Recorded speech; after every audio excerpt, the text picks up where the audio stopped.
Welcome to the Fantasy Audiobook. Grand Voyage. The SvenScum of the Grand Line.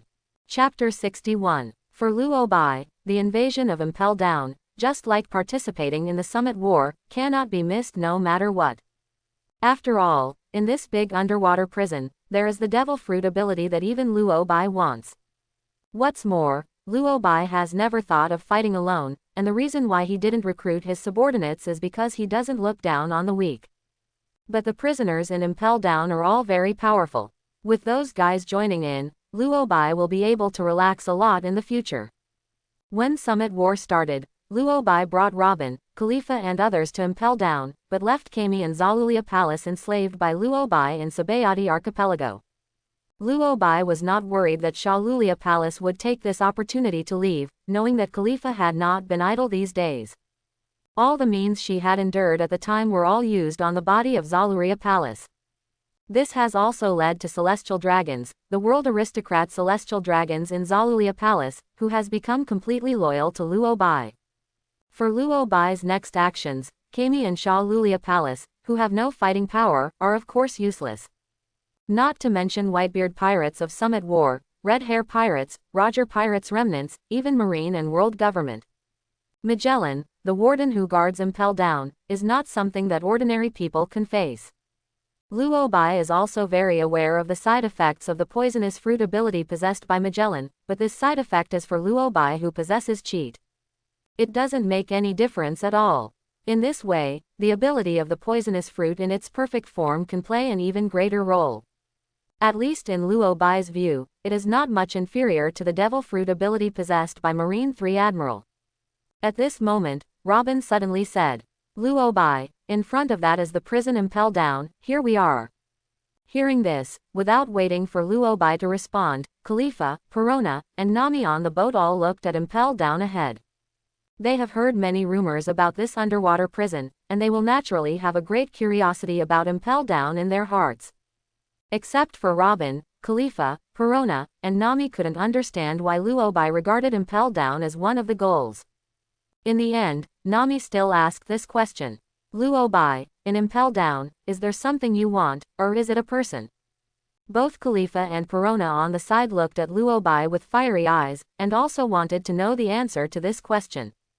Seeing this situation, Luo Bai said with a smile, "You'll know soon enough." Nami, Khalifa, and Perona were very dissatisfied with the answer to this question, but since Luo Bai wanted to sell off, there was nothing they could do. It is worth mentioning that, after getting along these days, Khalifa has indeed managed to tame the aloof Zaluria Palace. However, Luo Bai is clearly more skilled than Khalifa in this regard. Nami, who was still a little reluctant to part with the Straw Hats, has gradually diminished the importance of the Straw Hats in his heart after getting along these days. It won't take long at all, I'm afraid it will become very small. As for Kami, after seeing with their own eyes that they were abandoned by the Straw Hats, Luffy and the others threw themselves away without hesitation and escaped from the auction. In Kami's heart, there is almost no place for the Straw Hats. Luo Bai turned his head to look at Impel Down, who was getting closer. A strange smile appeared on his face. In fact, the answer to the question just now, Nami himself has already said it. The prisoners held in Impel Down have the ability Luo Bai needs, and so do people. Oh yes, if I remember correctly, Impel Down's deputy guard and jailer are also beautiful women with exploding bodies and outstanding looks. Robin gave Luo Bai a very meaningful look. She was the one who really knew what Luo Bai wanted to do when he came to Impel Down. Now that the Summit War has started, the Whitebeard Pirates and Marine are in a full-scale war, and the rest of the forces are likely to be involved soon. After Luo Bai obtains the ability of the prisoners held by Impel Down, I am afraid he no longer needs to continue to hide that terrifying copy ability, right? If you see the abilities Luo Bai has already obtained, how will the pirates feel about Marine? With this mentality, the ship they were on finally came to the front of Impel Down. The jailers guarding Impel Down saw an unfamiliar ship approaching, and they suddenly became vigilant. They did not receive any instructions to come to Impel Down to escort the prisoners. When the other party approached and saw the face of the young man wearing gold glasses on the bow, the jailers panicked. "Go tell Warden Magellan that Luo Bai came to Impel Down." The jailer's voice just fell, and Luo Bai, who was standing on the bow, chuckled lightly. Looks like we're not very popular. A gleam of light flashed in Luo Bai's eyes, and an invisible aura burst out from his body. Under Luo Bai's control, it rolled over towards the positions of the jailers in front. The intensity of Luo Bai Conqueror's haki has reached outrageous proportions. At the very least, these jailers who are responsible for guarding Impel down can't resist no matter what.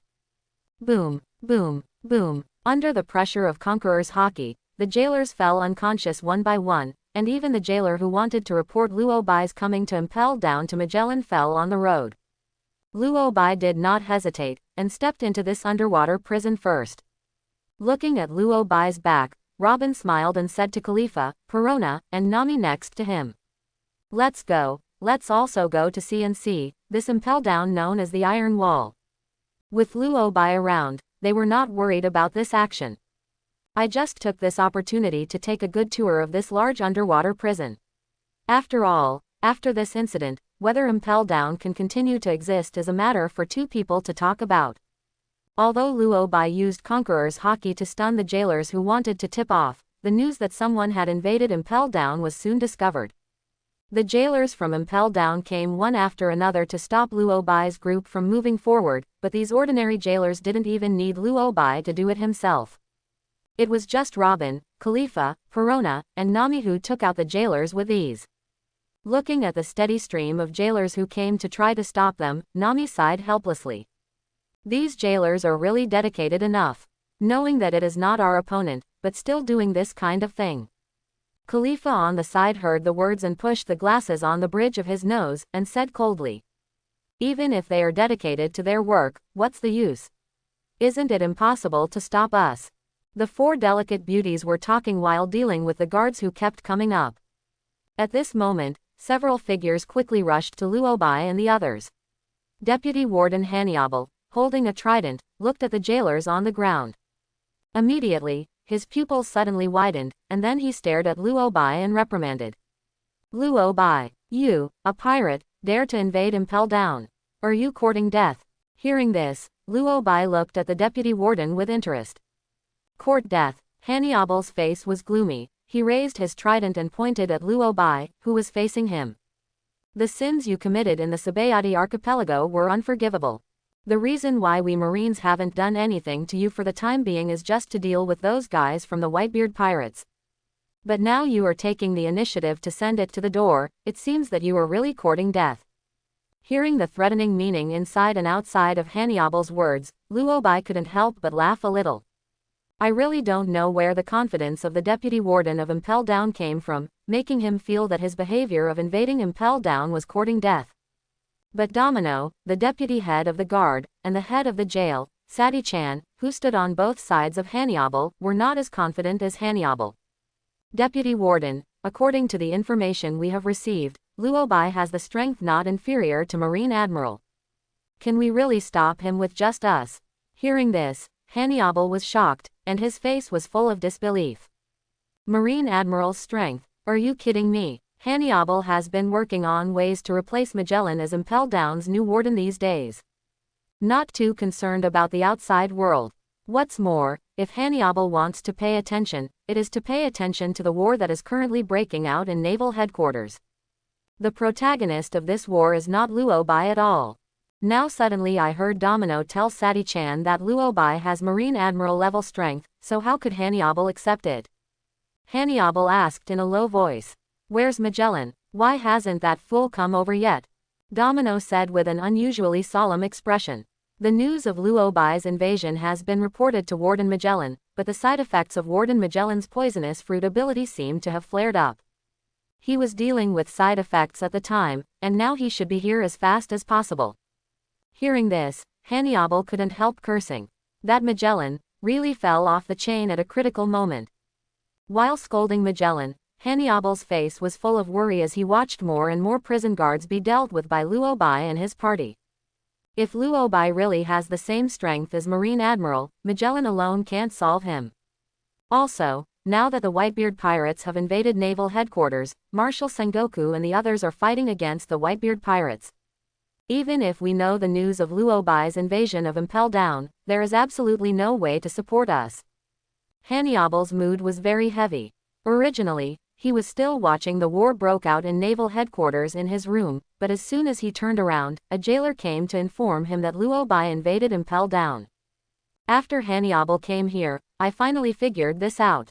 Luo Bai, this guy just deliberately chose this timing so that even if Marshal Sengoku and the others knew Luo Bai had a plot, they didn't have the energy to support Impel Down. Hannibal gritted his teeth while looking at Luo Bai, who was smiling, holding the trident tightly in his hand. That is to say, Hannibal knows that he is not Luo Bai's opponent, otherwise, he has to use a trident to poke a few holes in Luo Bai's body. If something happens to Impel Down, let alone replacing Magellan as the new warden, it is uncertain whether Impel Down will continue to exist in the future. Domino's face was also very solemn. She looked at Luo Bai and then asked, "Deputy Warden, what shall we do?" Hannibal took a deep breath and said solemnly, "No matter what, we must hold on until Magellan arrives. I have already notified Marshal Sengoku about Luo Bai's invasion of Impel Down. I hope Magellan can last until the end of the war at naval headquarters and Marshal Sengoku will have someone come to support." Although he said so, Hannibal is actually very clear that this possibility can be said to be very small.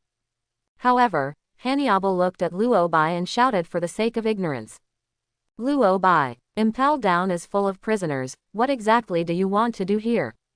Luo Bai looked at Hannibal with a smile, but the words in his mouth made Hannibal's face turn extremely gloomy instantly. "What am I doing? Do I still need to report to you?" "Boyle, I am the dignified deputy warden of Impel Down, who is only under Magellan after all, so I don't have the right to ask you a question." Hannibal stared at Luo Bai, a trace of fear flashed in the depths of his eyes, but in the end he forcibly suppressed it and warned coldly, "Whatever your purpose is, if you leave now, I can pretend you never came. But if you continue to invade Impel Down, then I will never let you go." Luo Bai looked at Hannibal with a chuckle and didn't answer. He had lost interest in chatting with the deputy warden. A guy without devil fruit ability, what's worth getting interested in? The reason why Luo Bai has not intervened in Robin, Khalifa, Perona, and Nami's battle against the jailers for the time being is just because he wants to cultivate their strength. Since they didn't want to just make a vase, Luo Bai didn't mind fulfilling them either. At this moment, Robin, who crossed his arms and used the flower fruit ability to kill several jailers, suddenly turned his head to look at Luo Bai and smiled. "Luo Bai, I think the two women on the opposite side are not bad, do you want to take them away?" Hearing this, Khalifa, Perona, and Nami all turned their attention to Luo Bai. Feeling the gazes of the four women, Luo Bai chuckled lightly. "If you want to add 2 more people to help you share the pressure, I wouldn't mind." "I understand, I won't mind, that is to accept." Robin, Khalifa and others are already aware that the 2 Impel Down beauties opposite Domino and Sati-chan have also been targeted by Luo Bai. The next thing they need to do is to help Luo Bai subdue them. Obviously it was an unprecedented feat of invading Impel Down, but in the eyes of Luo Bai and his party, this action was no different from traveling. There was no sense of tension in them at all. On the other hand, Domino and Sati-chan felt the gazes of Robin and Khalifa and others, and they couldn't help but shudder. "How do you feel that we are being targeted by them?" Not long after Luo Bai and his group stepped into Impel Down, a warship also arrived here. After all, Impel Down is located in the Calm Belt. Except for Luo Bai, who can use the magnetic fruit ability to make the ship automatic without wind, few pirate ships have the ability to cross the Calm Belt. However, this warship is not marine, but teaches Blackbeard pirates. Thief, ha ha ha ha. The marine guys never thought that I would invade Impel Down while they were fighting the Whitebeard pirates. After Lao Su has drawn those prisoners under his command, it's time to go to naval headquarters. Hearing the rhetoric of their captain, Fanoka and Poison Q on the side were also a little excited. But just after the warship came to the location of Impel Down, Teach's face on the warship instantly became extremely ugly. "Boiled, why is that Luo Bai coming to Impel Down?" Teach recognized Luo Bai's boat and instantly realized something was wrong. Why are you sabotaging Lao Su's plan again?" As he spoke, the furious Teach couldn't help but want to continue to step into Impel Down, but Vanoka and Poison Q directly pulled him to persuade him. "Forget it, Captain, we are not Luo Bai's opponents. Let's go to Naval Headquarters first. When you get the Shock Fruit ability, it's not too late to invade Impel Down. Fanoka and Poison Q were all numb. They never imagined that they would be able to meet the monster Luobai at Impel Down. Moreover, seeing what his captain meant, he really wanted to find Luobai desperately. The most important thing is that Fanoka and Poison Q, two guys who have experienced the incident in Mogu Town, know very well how powerful Luobai is. After being hit hard by Luobai, he finally recovered completely, and was waiting to make a scene in the Summit War. According to Blackbeard Teach's plan, they want to take advantage of the fact that everyone's eyes are focused on Naval Headquarters. Even if Impel Down is invaded, Naval Headquarters will not have more energy to support Impel Down. Take this opportunity to pick some powerful guys from the prisoners of Impel Down and recruit them into their Blackbeard pirates. Then head to Naval Headquarters to get Teach's coveted Shock Fruit ability for years. At that time, their Blackbeard pirates will be able to make a name for themselves in the whole world in this war. But what is going on now? Why does Luobai appear in Impel Down? Teach's face has become extremely gloomy, and there is a strong anger and bloodthirsty light in his eyes. Luobai, this fool. Why does he have to trouble Lao Su and sabotage Lao Su's plans? Teach really couldn't stand it anymore. Before Luobai snatched Ace from him, it would be fine. After all, Luobai finally gave Ace to Marine. Let the war between Marine and the Whitebeard pirates unfold smoothly. But it is precisely because of this that Teach lost the opportunity to become the 7 warlords of the sea, and almost killed him as Blackbeard. Now Luobai came to Impel Down earlier than Teach, so Teach could only stay outside and be incompetent and furious. Feeling the anger emerging from his own boat, Fanoka and Poison Q looked at each other and could clearly see the helpless look in each other's eyes. In the end, it was Fanoka who consoled. Forget it, Captain, with our current strength, we are not Luobai's opponent at all. If you want to kill Luobai, you will have to wait until you get Whitebeard's Shock Fruit ability at Naval Headquarters. The poisonous Q on the side also began to nod frantically and forcefully when he heard the words, watching T speak earnestly. Fanoka is right, Captain, we are not suitable for breaking the net with Luobai. Don't forget, for us now, the most important thing is to find a way for you to get Whitebeard's Shock Fruit ability. Poison Q talked about the key point. The most fundamental reason why the Blackbeard pirates wanted to invade Impel Down was just to recruit powerful members. Then go to Naval Headquarters with this lineup, participate in Summit War, and then get Whitebeard's Shock Fruit ability. But now Luobai's appearance has completely disrupted Teach's plan, and things like invading Impel Down are probably impossible to do. No matter how unwilling Teach was in his heart, he knew very well the gap in strength between himself and Luobai. If you continue to invade even knowing Luobai has reached Impel Down first, then Teach's head will be too hard. The guy who can willingly hide in the Whitebeard pirates for decades for a dark fruit will not continue to die just because of one breath. Teach gave Impel Down a vicious look ahead, then turned the bow and roared. Go to Naval Headquarters. When Lao Su gets the Shock Fruit ability, he must personally kill this Luobai. After hearing Teach's words, Fanoka and Poison Q couldn't help but breathe a deep sigh of relief. They were really afraid that their captain couldn't think about it for a while and had to go to Luobai desperately. As Fanoka said, if you really want to invade Impel Down and recruit those prisoners to the Blackbeard pirates, they could have waited until Summit War was over to get Whitebeard's Shock Fruit ability. The people inside Impel Down didn't know that the only 3 remaining Blackbeard pirates had come for a walk, and after finding that Luobai had come one step ahead of them, they left in despair. Although the number of jailers in Impel Down is very large, it is not constant after all. In front of Robin, Khalifa, Perona, and Nami, these ordinary jailers had no resistance at all and were easily eliminated. Hannyabal, Domino, and Sati-chan all became nervous as they saw more and more guards on both sides. Hannibal's right hand holding the trident was covered with nervous sweat, and the forehead was full of cold sweat. Why haven't you got here, Magellan, that fool? Is that what he's supposed to do as warden? Even in this critical moment, Hannibal did not forget to step on Magellan. On the side, Domino and Sati-chan laughed bitterly, their hearts filled with heavy hearts. Deputy Warden, what should we do? Hearing this, Hannibal took a deep breath and said solemnly, there is no other way, no matter what the price is, we must not let Luobai and the others go on. If all the prisoners in Impel Down are released by Luobai, it would be a big dereliction of duty for us. Domino and Sadi-chan nodded involuntarily. As the deputy guard and jailer of Impel Down, they knew very well what kind of prisoners were held in Impel Down. Marine kept these guys in Impel Down, but it took decades to finally do it.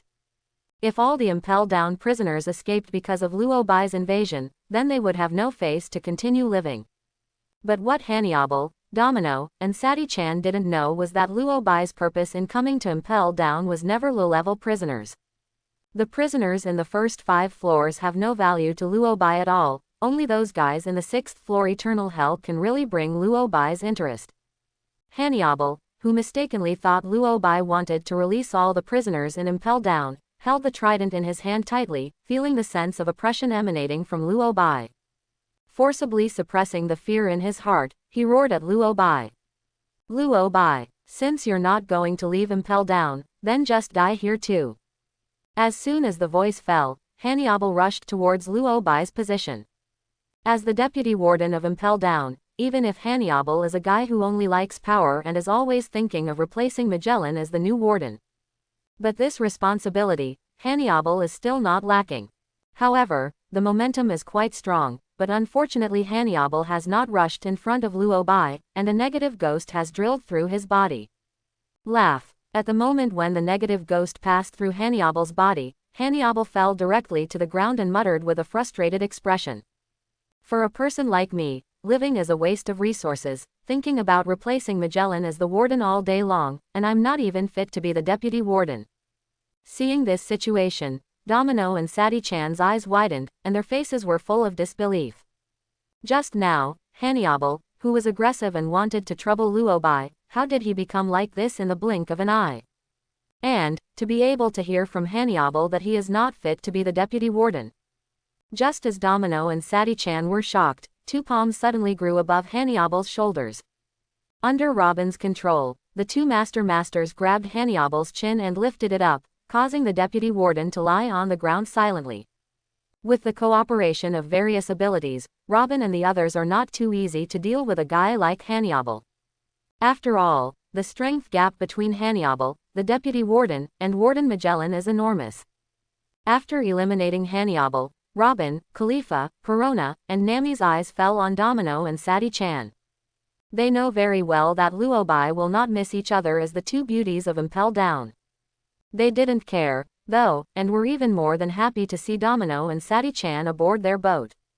After all, that guy Luobai is simply a tireless animal. Of course they would love to have someone share the fire for them. With this thought in mind, Robin and Khalifa walked towards Domino and Sadi-chan with a smile. Looking at the expressions on the faces of the 4 of them, Domino and Sadi-chan were filled with unease for no reason. What do you want to do? Hearing this, Robin immediately said with a smile. What? Of course it's you, Nest. Domino and Sadi-chan were stunned. They really didn't expect to hear such words from Robin's mouth. Everyone is also a woman, what do you use to say such a thing? Or, they did it for Luobai. After realizing this, Domino and Sadi-chan looked at each other, looked up to where Luobai was, and found that Luobai was just smiling at them. Domino and Sadi-chan finally confirmed their guesses. However, you are Luobai's women, so it's fine if you don't get jealous in this situation, and now you are actually helping Luobai to attract more people. Domino and Sadi-chan couldn't help but wonder if they had been in Impel Down for too long and the outside world had become so crazy. It is a pity that their question is destined to be unanswered in a short time. Faced with the siege of Robin and Khalifa, Domino and Sadi-chan wanted to resist, but after Perona's negative ghost passed through their bodies, these 2 Impel Down beauties suddenly became honest. After subduing the 2 of them, Robin, Khalifa and the others all looked at Luobai, wanting to get a compliment from him. Luobai, who was well aware of this, also praised him, which made the mood of the 4 of them become wonderful. When Luobai saw this, he did not hesitate, and immediately walked in the forefront and said, "Let's go, it's time to do the right thing." Most of the Impel Down jailers have been dealt with, and even if there are occasional fish that slip through the net, at this time, they no longer dare to stand in front of Luobai and the others. He could only watch Luobai go to the next floor, without any thought of stopping him. The only thing they can do is to pray in their hearts that the Magellan prisoner can stop Luobai. When Luobai went deeper, the prisoners along the way noticed something strange, especially when they saw Domino and Sati-chan being carried by Robin and the others. These prisoners all understand that Luobai is not a new jailer, but an intruder. This discovery made the prisoners gradually become crazy, and began to use various methods to try to get Luobai to release them. It's just a pity that for Luobai, this kind of thing is not even qualified to be a cannon fodder. Those who dare to provoke Luobai don't even need Luobai to do it himself, just Robin, Khalifa and others can easily kill them. Seeing these prisoners who died under Robin's flower fruit ability, and Khalifa finger pistol, the rest of the guys finally got honest. Don't dare to provoke this guy whom he has never seen before. However, the leisure of Luobai and his party did not last long, and a roar filled with endless anger resounded throughout the third-level prison. Luobai, you, poison dragon! Along with Magellan's roar, a poisonous dragon condensed from the ability of poisonous fruit quickly attacked towards the location of Luobai and his party. Facing Magellan's sudden arrival and attack, Luobai didn't feel any surprise. Instead, he raised his eyebrows and took the initiative to greet the poisonous dragon. Boom! The fist wrapped by armament hockey, aimed at the poisonous dragon and slammed it down. A loud bang resounded through the entire third-level prison. The poison dragon was smashed to pieces by Luobai's punch, and the venom splashed everywhere, infecting the ground. And Robin didn't hesitate when he saw this, and immediately said, "Let's stay away, don't disturb Luobai." Hearing this, Khalifa, Perona, and Nami directly followed Robin, carrying Domino and Sati-chan and hiding far away, for fear of being accidentally affected by the venom. However, they escaped, but for the prisoners locked in the cage, there is no room for escape. After the venom splashed on the prisoners in these cages let out a painful wailing sound. The lips and face turned into a strange deep purple in an instant, showing how violently these venoms are poisonous. Laugh. After being touched by the venom, the prisoners' skin made a squeaky sound, and under the erosion of the venom, it soon became bloody. What? Magellan, you bloody fool. I'm staying here, why are you hurting me? Magellan, after I go out, I must kill you with my own hands. Quote. In an instant, the entire third-floor prison was filled with roars of scolding, and the target was obviously the warden Magellan who had just arrived on the third floor. Even Magellan didn't expect that his poisonous dragon would be defeated by Luobai's understatement. Not to mention killing Luobai directly, it didn't even affect him in the slightest. After seeing this situation, Robin said with a smile, "It seems that Luobai's goal of coming to Impel Down has been achieved a small part." Hearing this, Khalifa, Perona, and Nami on the side all turned to look at Robin, and finally Khalifa couldn't help but ask, "Robin, do you know the purpose of Luobai's coming to Impel Down?"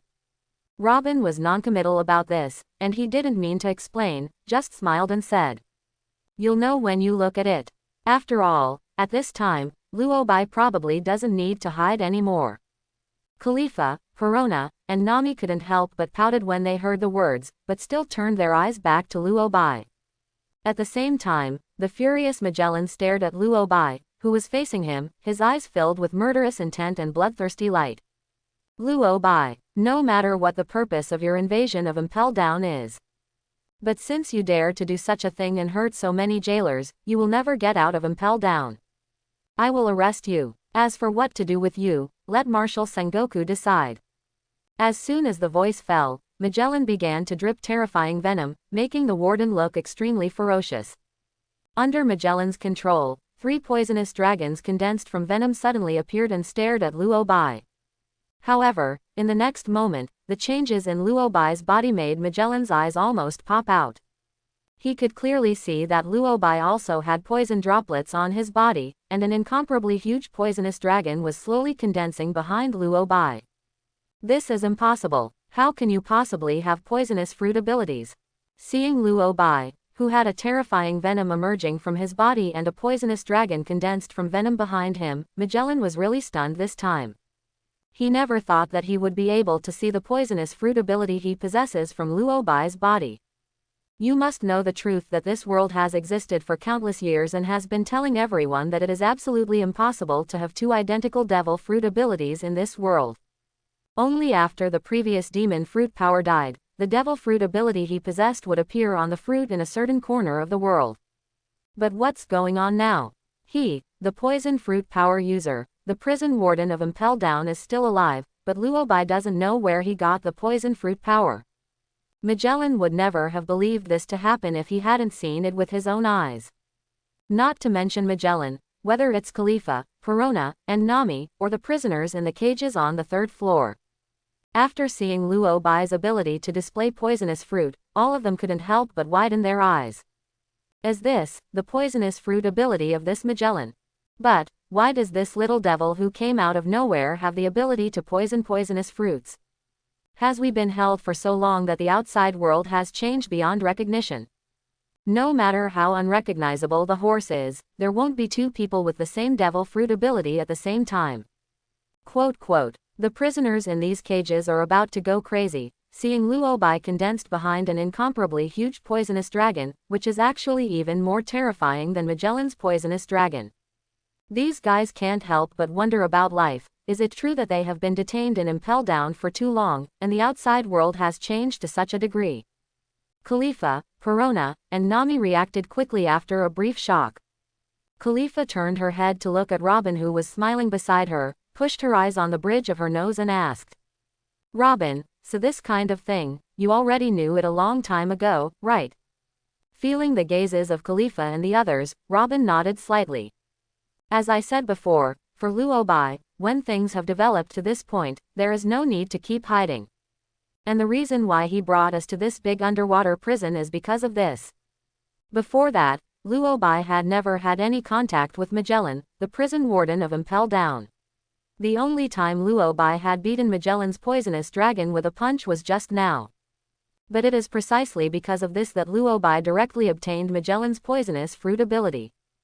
Through this method, you can obtain the devil fruit ability possessed by the enemy.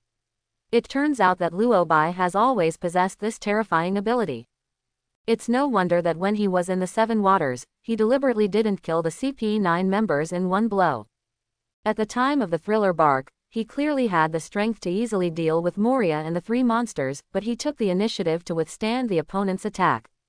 Later in Sabayati Archipelago, through celestial dragons, straw hats and supernovas, they made a big fuss and successfully attracted the arrival of Marine Admiral Kizaru. So, is all this in Luobai's plan?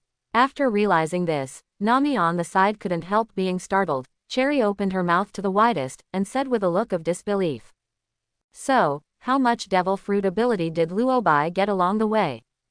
Perona was also very shocked, and a pair of Kazlan's big eyes blinked and sighed. "I won't say anything else, but the devil fruit ability of the two Marine Admiral alone is already very terrifying." Perona's words were unanimously approved by Khalifa and Nami, only Robin on the side did not agree with a smile. Luobai's powerful devil fruit ability is not limited to Aokiji's frozen fruit and Kizaru's sparkling fruit. Even in Sky Island, the thunder fruit ability obtained from Enel is completely comparable to these two abilities. Not to mention that Luobai has been developing silently in West Blue for so long, and even Robin, who has been by his side the longest, has no idea how much terrifying ability Luobai has. After a short period of sluggishness, Magellan finally reluctantly accepted the fact that Luobai possesses the power of poisonous fruit. After hearing Robin's words, Magellan finally understood that the reason for such a scene was because he attacked Luobai with a poisonous dragon just now. But what the hell is going on with this horse? You can't just watch Luobai invade Impel Down, but he, the warden of Impel Down, ignores him, right? Magellan's face was dignified, and his eyes were full of horror. After he stopped talking a few times, he finally couldn't help but speak. "Luobai, is this the power you have been hiding all along?" Feeling the horror in Magellan's eyes, Luobai looked at him with a smile and said, "From today, there is no need to continue to hide." Not only that there is no need to continue to hide, Luobai will make a good appearance at Naval Headquarters after the Impel Down incident is over. After developing silently for so long, isn't it just waiting for this day to come? After all, who can refuse the opportunity to appear before others? At least Luo Bai thought he couldn't refuse. No wonder you handed the Fire Fist Ace to Marine, and even handed the Straw Hat Luffy and Pluton Rayleigh to Marine. This so-called Summit War is simply a stage you created for yourself. Magellan stared at Luo Bai on the opposite side, his eyes filled with shock and helplessness. Before Aokiji and Kizaru were still at Impel Down, Magellan specifically communicated with the two Marine Admiral about Luo Bai. According to the two of them, Aokiji and Kizaru agreed that Luo Bai has hidden a lot of strength, and there must be a huge plan in secret. It's just a pity that Marine's information about Luo Bai is not comprehensive, most of which are Luo Bai surrounded by many Yingyangyanyan when he was at West Blue. This also makes it impossible for Marine to speculate what Luo Bai's purpose is. But after seeing Luo Bai display his poisonous fruit ability, Magellan connected everything together and finally understood Luo Bai's true purpose. Whether it's Luo Bai's invasion of Impel Down or the war at Naval Headquarters, it's just that Luo Bai wants more devil fruit abilities. Thinking of this, Magellan even thought of leaving here. Compared to Impel Down, the battle at Naval Headquarters is obviously more important. Magellan wants to report his findings to Marshal Sengoku. If he can't stop Luo Bai's actions, he can at least be vigilant. Even, surround Luo Bai in Naval Headquarters as much as possible. The most fundamental reason why Magellan has this idea is because Magellan doesn't have much confidence that he can solve Luo Bai. However, the idea is beautiful, but the reality is always cruel. Luo Bai was naturally aware of Magellan's thoughts, and immediately looked at Magellan and said with a smile, "Give it up, Magellan. You have no chance to report this to Naval Headquarters." The voice fell, and all the prisoners who were detained on the third floor saw a strange scene. The dignified Impel Down Warden Magellan, a guy with too many Marine Admiral strengths, obviously came to the third floor to kill Luo Bai, the intruder. However, at this time, the first time Luo Bai attacked Magellan, the warden chose to turn around and run away. Rip the grass. Did I read the horse right? Is this really Magellan? I also don't think he is Magellan. How could Magellan run away? However, in front of a monster like Luo Bai, it seems that running is the best choice, right? The prisoners in the cage all expressed their opinions on this, saying that this is not the Magellan warden they remembered. Even Luo Bai couldn't help but be slightly taken aback when he saw Magellan running, but he recovered quickly. After all, at such a time, Magellan's choice to run is the most correct choice. You must know that Magellan's purpose is not to want to face Luo Bai, but to report his findings to Sengoku. While running towards the distance, Magellan took out the phone bug in his pocket, and without the slightest hesitation, dialed the call directly. Seeing this situation, Luo Bai chuckled softly. "It's a pity, Magellan, in front of Thunderfruit and Sparkling Fruit's abilities, your speed is not worth mentioning at all." When the words fell, the prisoners saw a flash of blue-violet light in front of them, a thunderclap suddenly appeared, and Luo Bai's figure disappeared in place in an instant. The next moment, Luo Bai, who was flashing with lightning all over his body, suddenly appeared beside Magellan. Looking at the phone bug that was about to make a call, Luo Bai grabbed it directly in his hands. Even before Magellan could react, Luo Bai had already succeeded. Boil. Magellan was startled in his heart, raised his venomous fist and aimed it at Luo Bai's body and punched it hard. Facing Magellan's attack, Luo Bai calmly controlled the poisonous dragon to devour his fist. Magellan was going crazy, so he finally made up his mind to run away temporarily, but for a while he forgot that Luo Bai has multiple devil fruit abilities. In terms of speed, it is impossible to surpass the opponent at all. Without precaution, even the phone bug was snatched away by the Luo Bai. An angry Magellan's eyes widened, and he tried his best to launch a frantic attack on the poisonous dragon standing in front of him. On the other hand, Luo Bai, who was holding a phone bug, watched Magellan incompetently and furiously in front of the poisonous fruit ability. I have to say, this feeling of using the devil fruit ability possessed by the opponent, and also exerting more powerful power than the opponent, is really good. At this moment, the phone bug in Luo Bai's hand finally connected, and Sengoku's anxious question came from inside. "Magellan, how is Impel Down now? That guy Luo Bai, why did he suddenly invade Impel Down? Did you get rid of him? Marine doesn't have the energy to support Impel Down at the moment. No matter what the cost, you have to keep him there." After the war at Naval Headquarters is over, I will personally take someone to Impel Down to solve Luo Bai. Hearing this, Luo Bai couldn't help laughing out loud.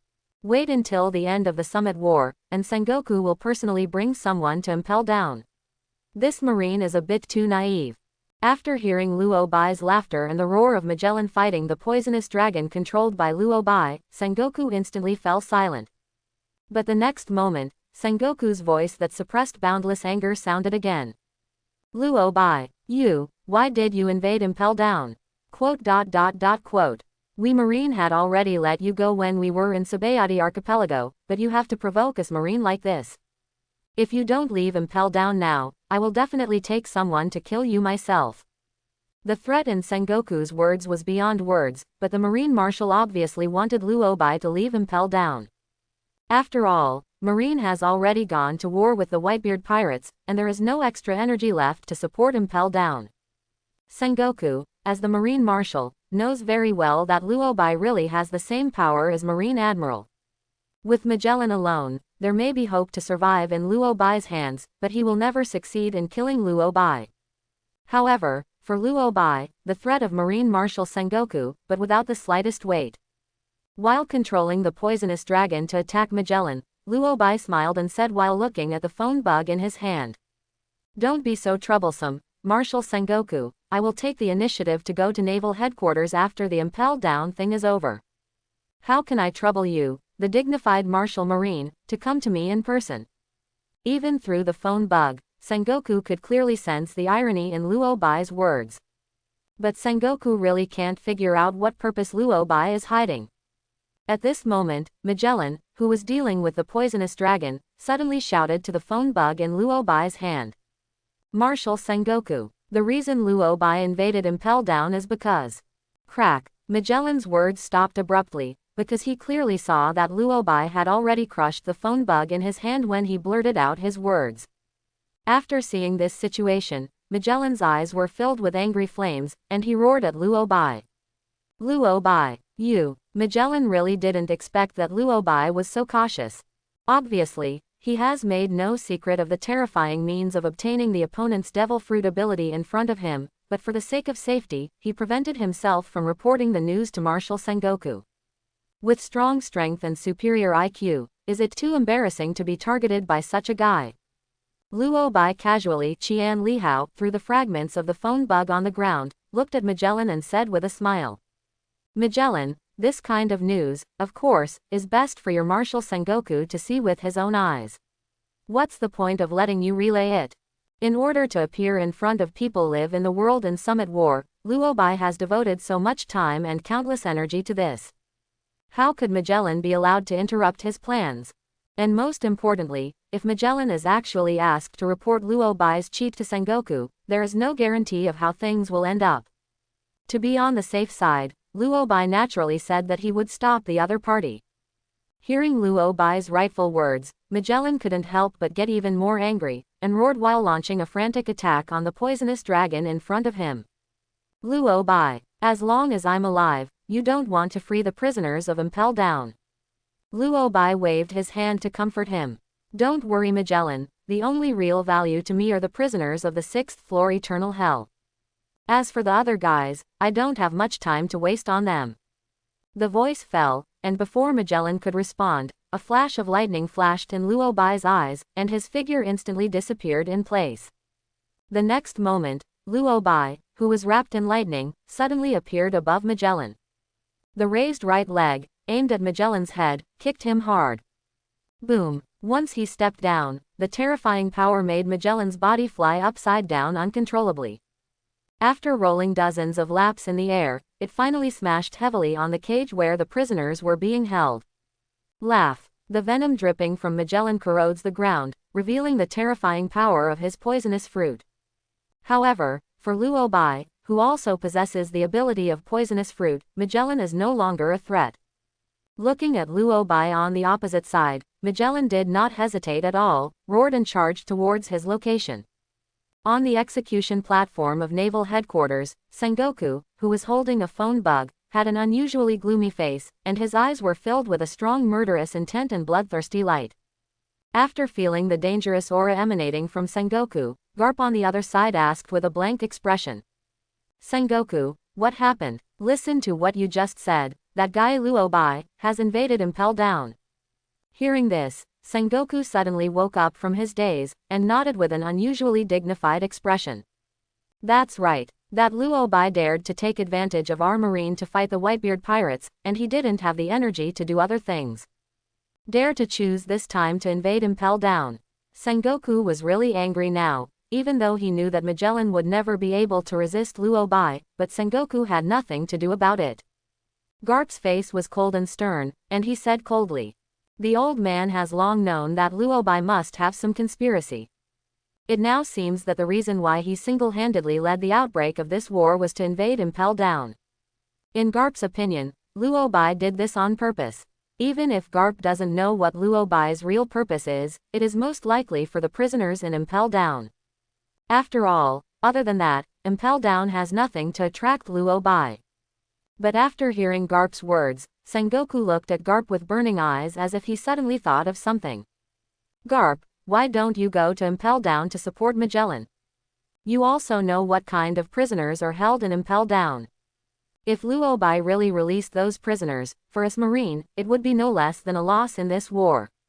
The more Sengoku talked, the brighter his eyes became, and he was worried that when he actually executed Fire Fist Ace and Straw Hat Luffy, Garp would betray Marine. If you take this opportunity, arrange Garp to Impel Down. Not only can you solve the trouble of Impel Down, but you don't need to worry about this problem anymore, it's the best of both worlds. However, for Garp, although he does not like to use his brain, it does not mean that Garp has no brain. Garp certainly understands why Sengoku made this decision, even with a sneer. I reject. Sengoku, I've already made a lot of concessions, are you going to deprive me of the right to stay by their side during this last period? Without any hesitation, Garp directly replied. This guy Sengoku, is it because he is indifferent to watching his two grandsons being brought to this execution platform, does he feel that he really has no temper? Sengoku and Garp looked at each other, neither of them wanting to back down. However, after seeing the anger and unwillingness in Garp's eyes, Sengoku finally chose to back down. In fact, Sengoku is very satisfied that Garp is still on Marine's side now. As long as Garp could watch the public execution in peace until the end, and didn't choose to betray Marine, then Sengoku would only be extremely satisfied. If he used the status of Marshal Marine to force Garp to support Impel Down, what difference would it make to force Garp to break with Marine? As for Impel Down, I can only pray that Magellan can hold off Luobai long enough to endure the war. However, this hope is a bit too slim. Thinking of this, Sengoku sighed inwardly and looked at Garp in a deep voice. Since you want to accompany them, then continue to stay here. Hearing Sengoku's compromise, Garp could not help but breathe a deep sigh of relief in his heart. In fact, even until now, Garp doesn't know if he can accept Ace and Luffy dying in front of him. Even Garp can't guarantee what his marine hero will do after seeing his two grandchildren die. Now Garp is completely ostrich mentality. As long as things haven't happened, Garp can even deceive himself. Wait a second, what if there will be another turnaround in a while? If the Whitebeard pirates can really save Ace and Luffy, then he, the marine hero who has fought for the justice behind him for decades. There's no need to betray Marine anymore, right? After seeing Garp's face changing back and forth, Sengoku immediately said in order to avoid Garp's mind wandering into a dead end. Just now Magellan wanted to tell me something. It seems that he found out that Luobai led the war, and now it is the real reason for the invasion of Impel Down. It's just that before he finished speaking, the phone bug was destroyed by that guy Luobai. After recalling Magellan's anxious tone just now, Sengoku felt that Marine had fallen into a big net woven by Luobai. Whether it's the Summit War at Naval Headquarters in front of you, or Luobai's current move to invade Impel Down. Even Luobai just said that after his goal in Impel Down is achieved, he will come to Naval Headquarters in person. The superposition of various events caused a deep sense of unease in the heart of Marshal Marine. Even Garp, who has never liked to use his brain, also noticed something wrong at this time. He frowned immediately and asked Sengoku, "Can't you guess the purpose of that guy Luobai? You must know that before he became Marshal Marine, this guy Sengoku was called the resourceful general. If even Sengoku can't figure out Luobai's true purpose, then no one else can. Sengoku shook his head helplessly and sighed. There are so few clues that it is impossible to guess what Luobai wants to do. Sengoku is very aggrieved. As Marshal Marine, I don't know how many years I have not encountered such a confusing situation. He clearly knows that Luobai has a huge plan, whether it is Marine, World Government, Whitebeard Pirates, or even those other forces that are about to participate in this war. In Luobai's eyes, they are nothing but his pawns. However, these chess pieces, now they can only follow the route arranged by Luobai. Even if Marine wants to change his plan now, under the pressure of the world government and the Whitebeard Pirates, it is simply impossible to do. Garp also realizes the difficulty, but this kind of thing has always been something that Marine Marshal Sengoku needs to think about, and it is not his time to worry about it. What's more, deep down in Garp's heart, now he even wants naval headquarters to be a little more chaotic. It is best that Luobai's appearance can completely destroy this summit war.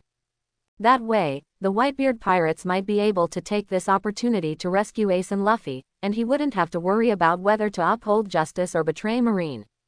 Just when Sengoku and Garp were thinking about each other, Rayleigh, who had a broken arm on the execution platform, suddenly looked at Sengoku and said, "Sengoku, although I don't know what that guy Luobai wants, but you should also be able to guess that he must have a huge conspiracy in the dark. If he really succeeds, it will definitely be very bad news for both you Marines and the pirates. So, if you want Luobai's plan to fail, perhaps the best option is to let this war end here." Seeing that more and more people from the Whitebeard Pirates were dying at Marine's hands, even this Pluton Rayleigh couldn't sit still. If this development continues, Whitebeard may indeed die at the hands of Marine. Even the remnants of the Roger Pirates who have not yet arrived at naval headquarters, and the red hair pirates of that kid from Shanks. There will be very tragic casualties in this war.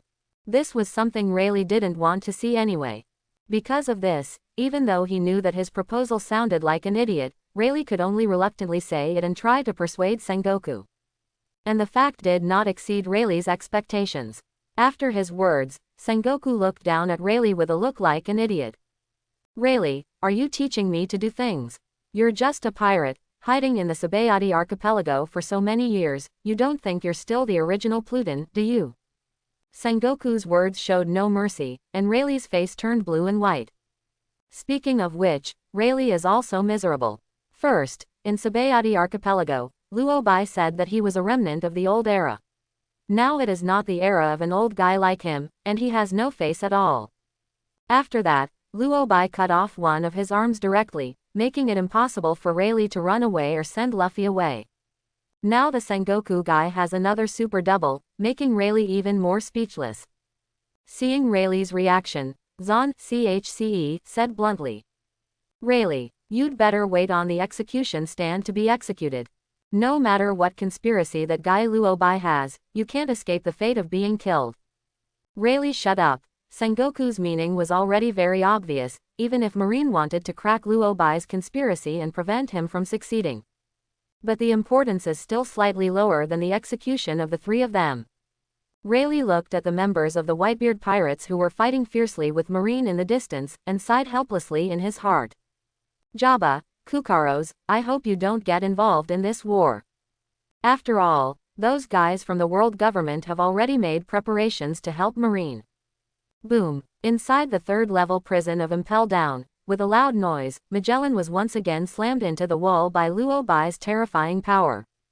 At this time, Magellan no longer had the relaxed expression he used to have, and his body kept dropping poisonous droplets on the ground, making bursts of squeaking noises. And the prison warden of Impel Down began to seep blood from the corners of his mouth, making him look extremely embarrassed.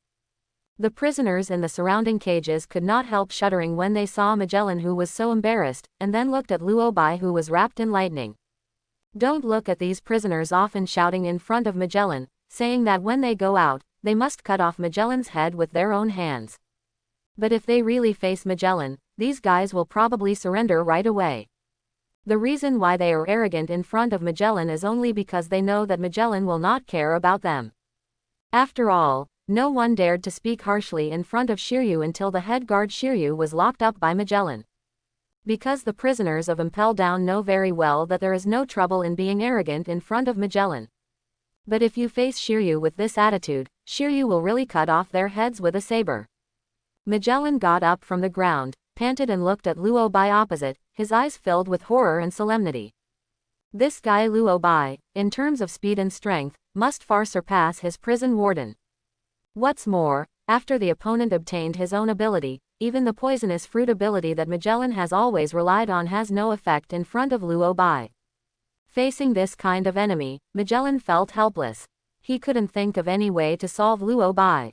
All he can do is to make an unreserved shot, to stop Luo Bai from moving forward. Better to hold out until the war at Naval Headquarters is over, so that Marshal Sengoku can send someone to support him. However, even Magellan himself knew very well that the possibility was extremely remote. At this moment, under Magellan's gaze, Luo Bai pushed the gold glasses on the bridge of his nose, looked at Magellan and said with a smile. "Give it up, Magellan, I don't actually want to kill you. For me, the target is just the prisoners of the 6th floor eternal hell."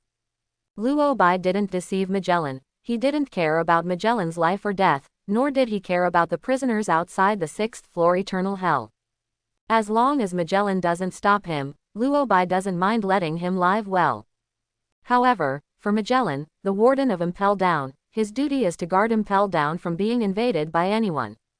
Magellan stared at Luo Bai, who was facing him, and said very firmly, "As long as I'm alive, don't even think about stepping into eternal hell."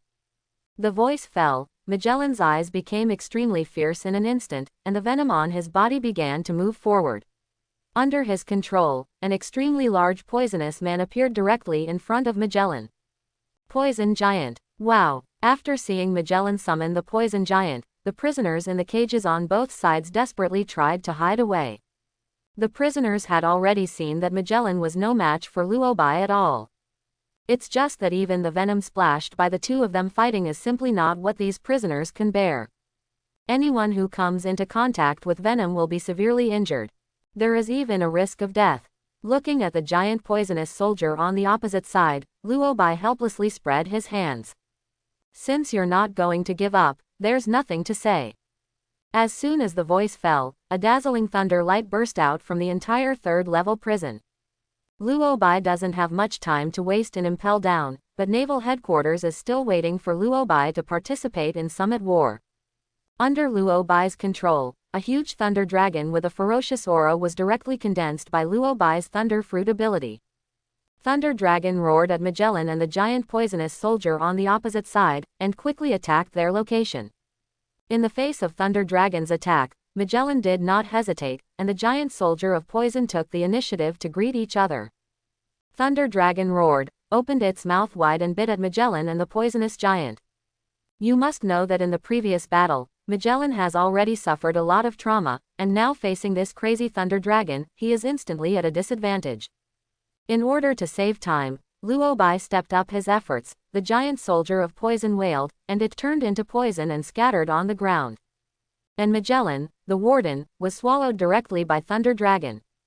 After the Thunder Dragon dissipated, under the terrifying Thunder Fruit ability, Magellan lay silently on the ground, and there was no movement, so people couldn't even notice the life and death of the warden.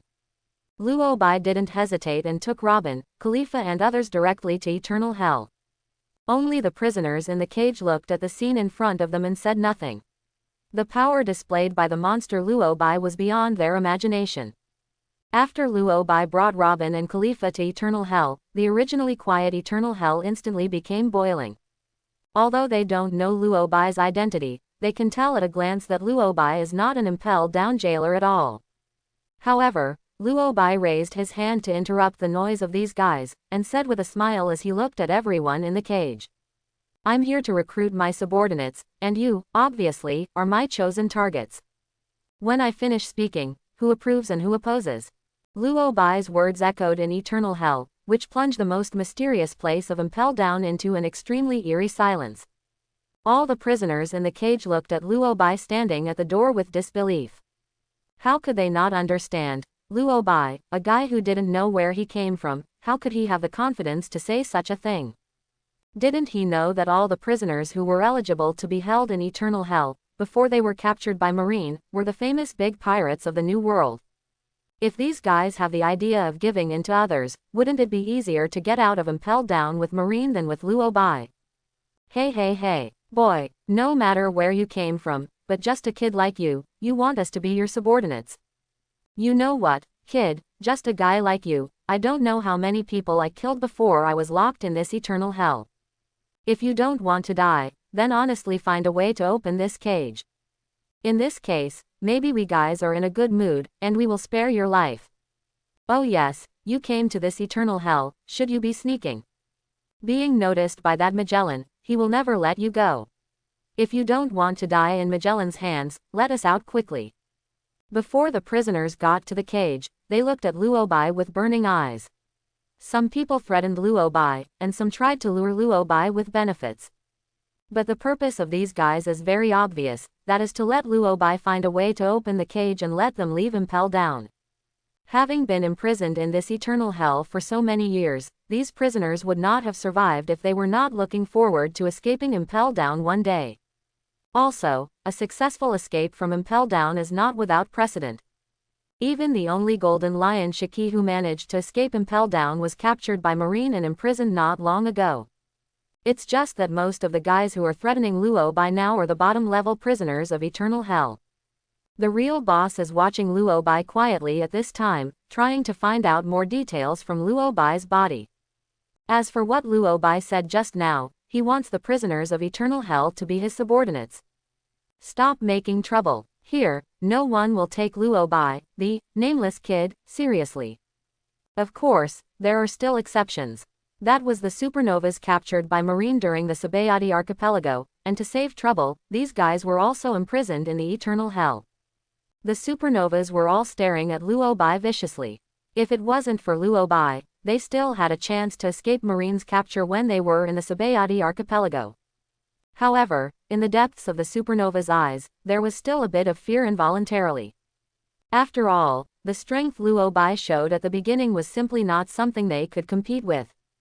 Luo Bai had already anticipated the reaction of these prisoners, but Luo Bai ignored them. Instead, he turned to look at Robin and Khalifa and the others and laughed. It seems that you still have to enter the castle.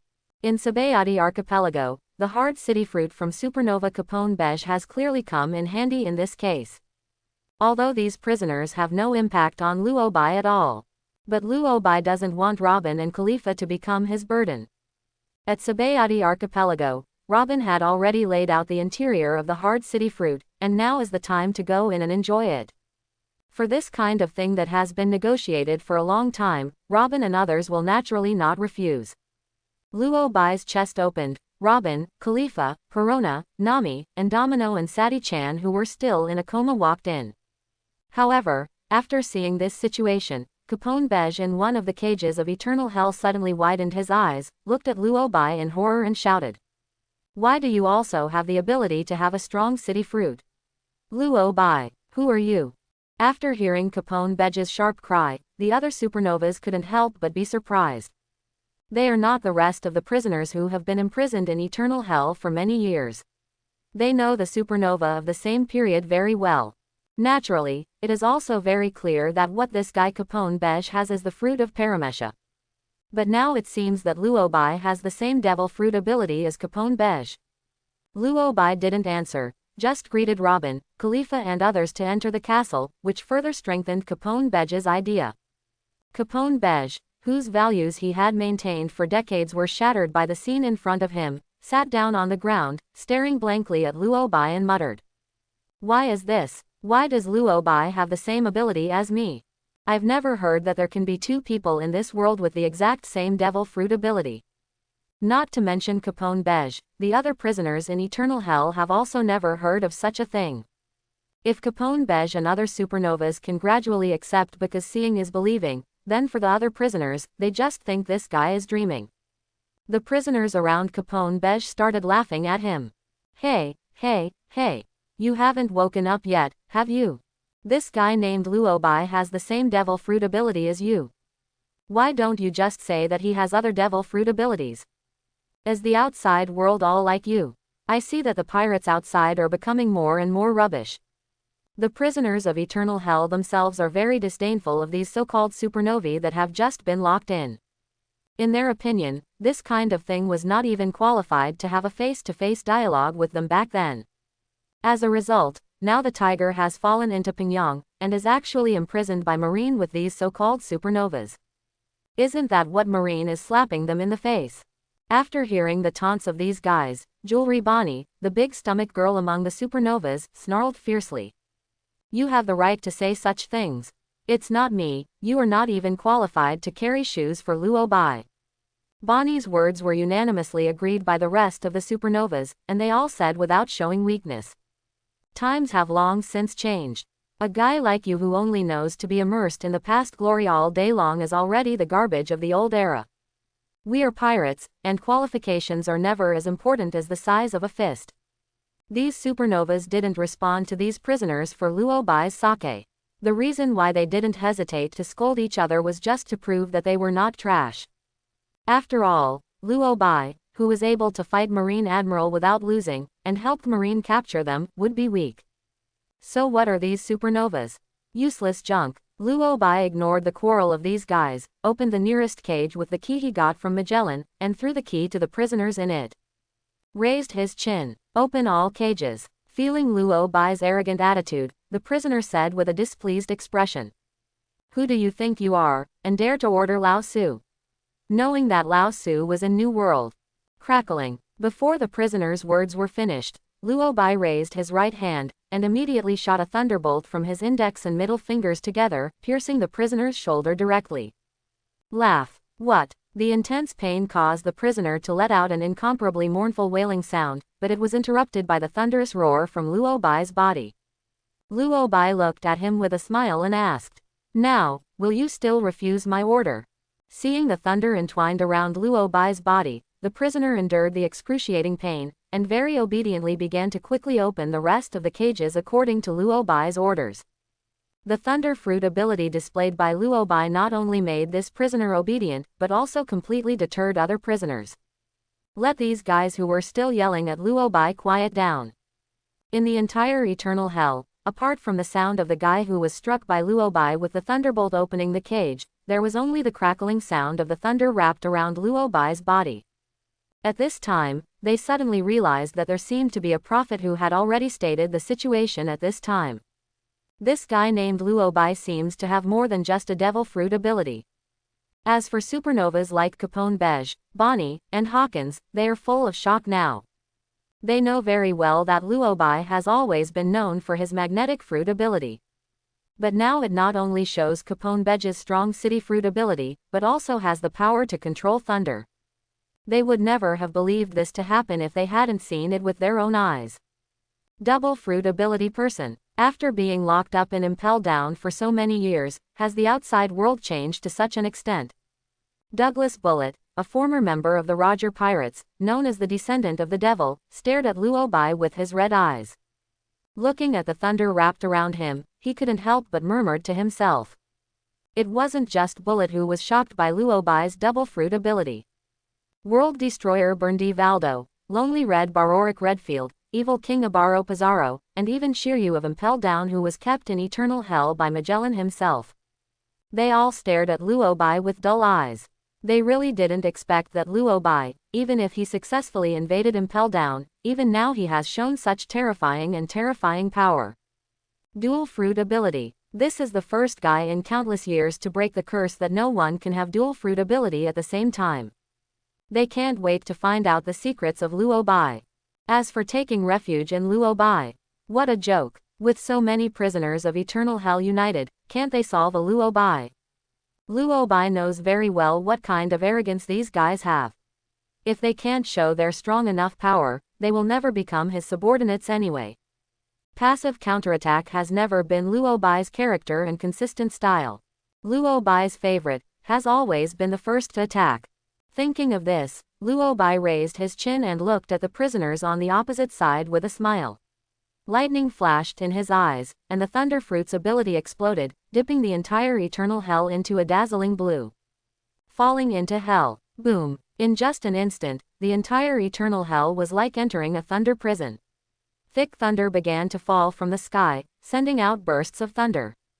In the face of Luo Bai's sudden attack, most of the prisoners had no time to react at all, and could only raise their arms at the last minute, trying to use this method to block the thunder that Luo Bai dropped.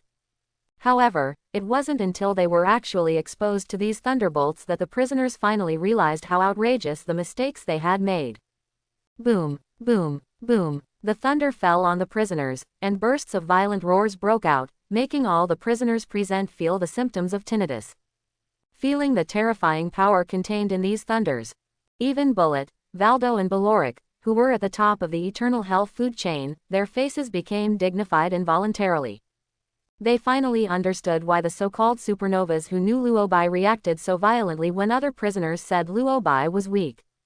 The most fundamental reason is that Luo Bai is worthy of their recognition. Even the weak prisoners of eternal hell didn't hold out for too long in Luo Bai's lightning prison, and were soon smashed into coke. Stop it, Luo Bai. What on earth are you trying to do? Don't you want us to be your subordinates? Why would you do such a thing? Those really weak prisoners are already going crazy at this time. It's okay to let them talk, but in the face of Luo Bai, who is beyond Marine Admiral, it's simply not what they can do. Even these guys were well-known powerhouses in New World back then. Luo Bai was indifferent to this, and after screening out those trash fishes who had infiltrated eternal hell by other means, Luo Bai, who achieved his goal, would naturally not continue. As soon as he raised his hand, this thunder prison disappeared, leaving only the charred corpses and the prisoners who had survived successfully. Looking at these prisoners, without waiting for any reaction from the other side, Luo Bai's eyes flashed with a flash of lightning, and he directly attacked them. Boom! Luo Bai stomped hard, and his figure disappeared instantly. Except for the supernovas who have been beaten by Luo Bai in Sabayati Archipelago, the rest of the guys are all Luo Bai's targets. After all, the reason why Luo Bai invaded Impel Down was that he wanted to recruit these eternal hell guys. The most important reason is to get the devil fruit ability that these guys have. The Paramesha fruit of Devil's Descendants Bullet and the Zone 9 Tails Fox fruit of Crescent Hunter Katrine Diame are all abilities that Luo Bai will not miss. However, what impresses Luo Bai the most is the Momo fruit ability of that world destroyer, Berndi Waldo. With the power of Momo's fruit, no one can compare to Luo Bai again in terms of speed and strength. With this thought in mind, Luo Bai deliberately restrained his strength and threw his fist at Valdo in front of him. Facing Luo Bai's offensive, Valdo did not hesitate and chose to confront him head-on. Boom! With one punch, Valdo's body retreated a little uncontrollably, but to his surprise, Luo Bai not only didn't take this opportunity to continue attacking him. Instead, he turned around and punched Bullet, and then kicked Katrine Diame relentlessly. Looking at Luo Bai's actions, the supernovas looked at each other and felt that Luo Bai's behavior was unusually familiar. In the end, Bonnie was the first to react, looking at Luo Bai, who was still attacking different enemies. Bonnie couldn't help exclaiming with his mouth open. Luo Bai, did he use this method to get our devil fruit ability? As Bonnie's voice fell, Bullet, Valdo, and Beloric couldn't help but shrink their pupils instantly, and their eyes were full of disbelief. However, Luo Bai's goal has been achieved, and all the abilities of everyone present have been obtained by him. Being discovered by Bonnie at this time will not have any impact on Luo Bai's plan. Even, it can help Luo Bai to deter these arrogant prisoners. The corners of Luo Bai's mouth twitched slightly, and he chuckled softly. Now, the game begins. Only the 10 survivors are qualified to be my subordinates. For Luo Bai, he really wants to recruit these prisoners of eternal hell, but Luo Bai doesn't want everyone. The kind of guy who has high self-esteem, has been imprisoned for decades, and still thinks he is still the powerful man who was famous in the New World back then. Luo Bai doesn't look down on him at all, and it's impossible to make the other party his subordinate. What's more, Luo Bai didn't need Zayu's subordinates. Luo Bai's goal was very clear from the beginning. That is, in this eternal hell, select the 10 people who will eventually survive, and make these 10 people his subordinates. After the Summit War is over, you can let these 10 people recruit their own crew members. With their performance in Summit War, do you need to worry about no one taking the initiative? The weak are not even qualified to walk out of eternal hell alive. After hearing Luo Bai's words, the prisoners present couldn't help but froze on the spot, even a guy like Bullet, who was full of arrogance in his heart. Looking at Luo Bai, who was smiling, he didn't provoke him immediately. From the short fight just now, they had already noticed the gap in strength between themselves and Luo Bai. What's more, Bonnie has made it very clear that Luo Bai, the monster, has obtained the devil fruit ability that they each possessed by some means. If they want to refuse to join Luo Bai, then Luo Bai will never let them go. So, is freedom more important, or is your life more important? But all the prisoners of eternal hell, except those supernovas who were captured by Marine from Sabayati Archipelago some time ago, the rest of the guys have been imprisoned for decades. Now that I finally have the chance to escape Impel down, would anyone really want to let it go? However, it is not that simple to make them choose to join Luo Bai's subordinates. Boom, 853, Bullet's fists collided together, and a dull sound broke out. The descendant of the devil looked at Luo Bai, who was facing him, and said expressionlessly, Luo Bai, do you think you have the strength to suppress us prisoners of eternal hell? Or, do you think that even if we promise you to be your subordinate, we will really willingly work for you? After hearing Bullet's words, everyone else turned their attention to Luo Bai. They are also very curious about this question. You must know that all the prisoners detained in eternal hell have had a glorious experience, even if they have been detained for decades. This has not wiped out the arrogance in their hearts. Where did this guy Luo Bai get the confidence that he could control them prisoners? Feeling the gazes of the prisoners on the opposite side, Luo Bai was not only not angry, but looked at Bullet with a smile and said, if I didn't even have the guts, do you think I'd still be in this eternal hell and let you all out together? Bullet's face changed when he heard this. Let's not talk about the rest, at least when it comes to the layout, Luo Bai is already at the top. He was able to do such a thing when he knew that the prisoners in eternal hell were very powerful. Even threatening all their prisoners at the same time, Luo Bai's audacity is by no means comparable to ordinary people. But even so, Bullet wouldn't easily sacrifice his life for the opponent. After all, this descendant of the devil, even when he was in the Roger Pirates, only recognized Roger alone. Thinking of this, Bullet grinned. Luo Bai, if you want me to work for you, then you must prove that you have this qualification. Luo Bai waved his hand when he heard the words. Don't worry, I'll take you to Naval Headquarters when you're one of the 10 who survived. The Naval Headquarters now has a lot of power, enough for you to make a scene. At that time, you will also know that it is your honor to be my subordinate. He, that's really self-confidence. Bullet took a deep look at Luo Bai, and he could clearly perceive that this guy Luo Bai wasn't pretending, but really thought so. Since the supernovas were imprisoned in eternal hell, the prisoners present also learned through their conversations how many forces will be involved in the war in Naval Headquarters. But for Bullet, even if he was a member of the Roger Pirates at the beginning, even after getting along for many years, only Roger is really recognized by Bullet. In this case, first become one of the 10 survivors, and then in the war at Naval Headquarters, take a good look at whether Luo Bai is qualified to be their captain. Thinking of this, Bullet twitched the corners of his mouth, and a look of excitement flashed in his eyes. Then, follow Luo Bai and have a good fight. After making the decision, Bullet didn't hesitate at all, raised his fist directly at one of the prisoners beside him and slammed it hard. Boom! The prisoner never expected that Bullet would suddenly attack him, and he was knocked out of the way by a punch. After rolling dozens of laps in the air, it finally fell heavily on the cage. Luo Bai looked at the opposite Bullet with great interest. Not even Luo Bai thought that the first person to make a choice would be Bullet. Only, after beating the prisoner over, Bullet grinned at Luo Bai. Luo Bai, remember what you just said. If one day your strength is surpassed by me, I will not guarantee what I will do. Without waiting for Luo Bai to respond, he rushed into the crowd of prisoners and launched a frantic attack on the others. And Luo Bai didn't take Bullet's words to heart either. After participating in the Summit War, Bullet would know the gap between them, which cannot be made up by hard work. At that time, if the 10 people who successfully got out of Impel down dared to have other thoughts, Luo Bai would not mind letting them know at all. He has never been the kind of person who doesn't respond after being provoked. Wow, ha ha ha ha. Bullet, I really didn't expect that the first one to make a choice would be you, the descendant of the devil. Seeing that Bullet was in a no man's land, facing these prisoners, he showed a state of crushing. Baroric, Waldo, and Catherine de May couldn't help but laugh. Hearing this, Bullet looked at them contemptuously and said coldly, "Don't worry, if you don't do it, I will help you make a choice later."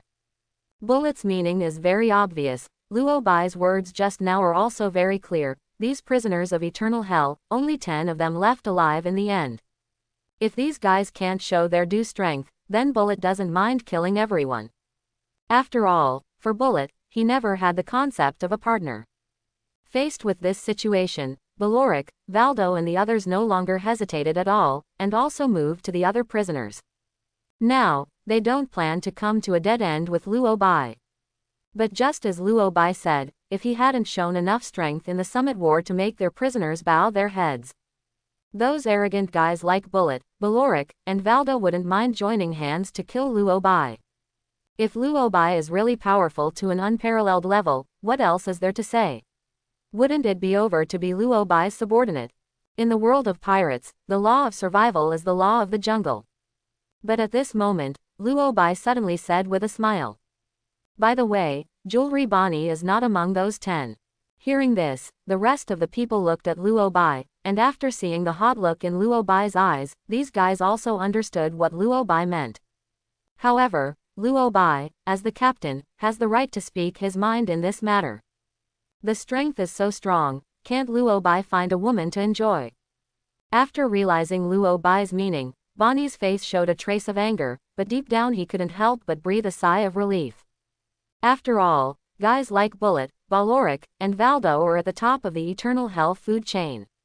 Even though they have been detained in Impel Down for decades, they have never let up even the slightest. For decades, he has kept himself as strong as possible, waiting for the day when he can successfully escape Impel Down. In the face of such a strong player, such as a so-called supernova like Bonnie, there is no chance of winning at all.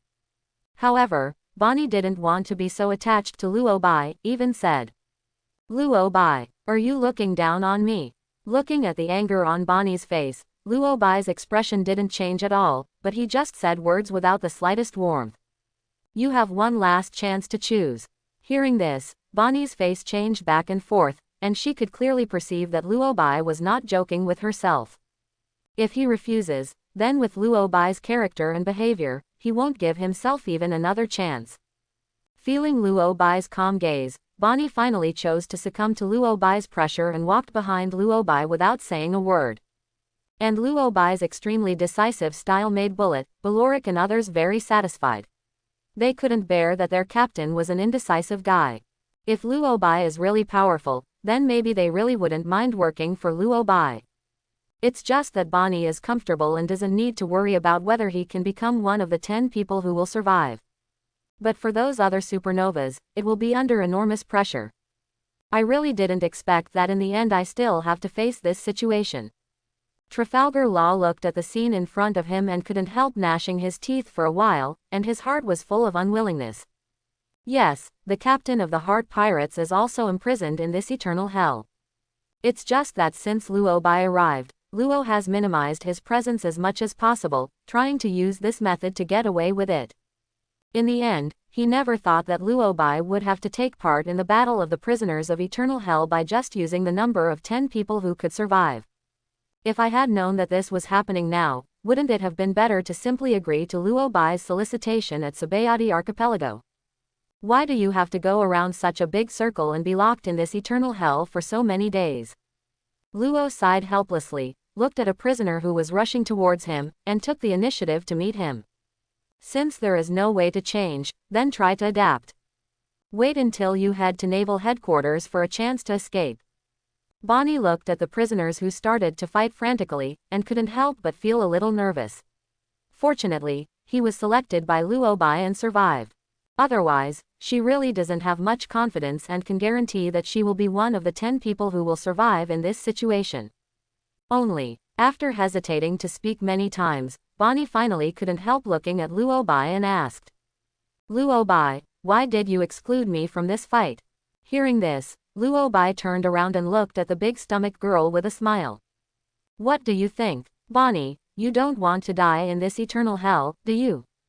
Of course Bonnie doesn't want to die, she wants to live well. Luobai has already said so, what else can Bonnie not understand? The most important point is that Luobai's appearance itself is the one that Bonnie likes.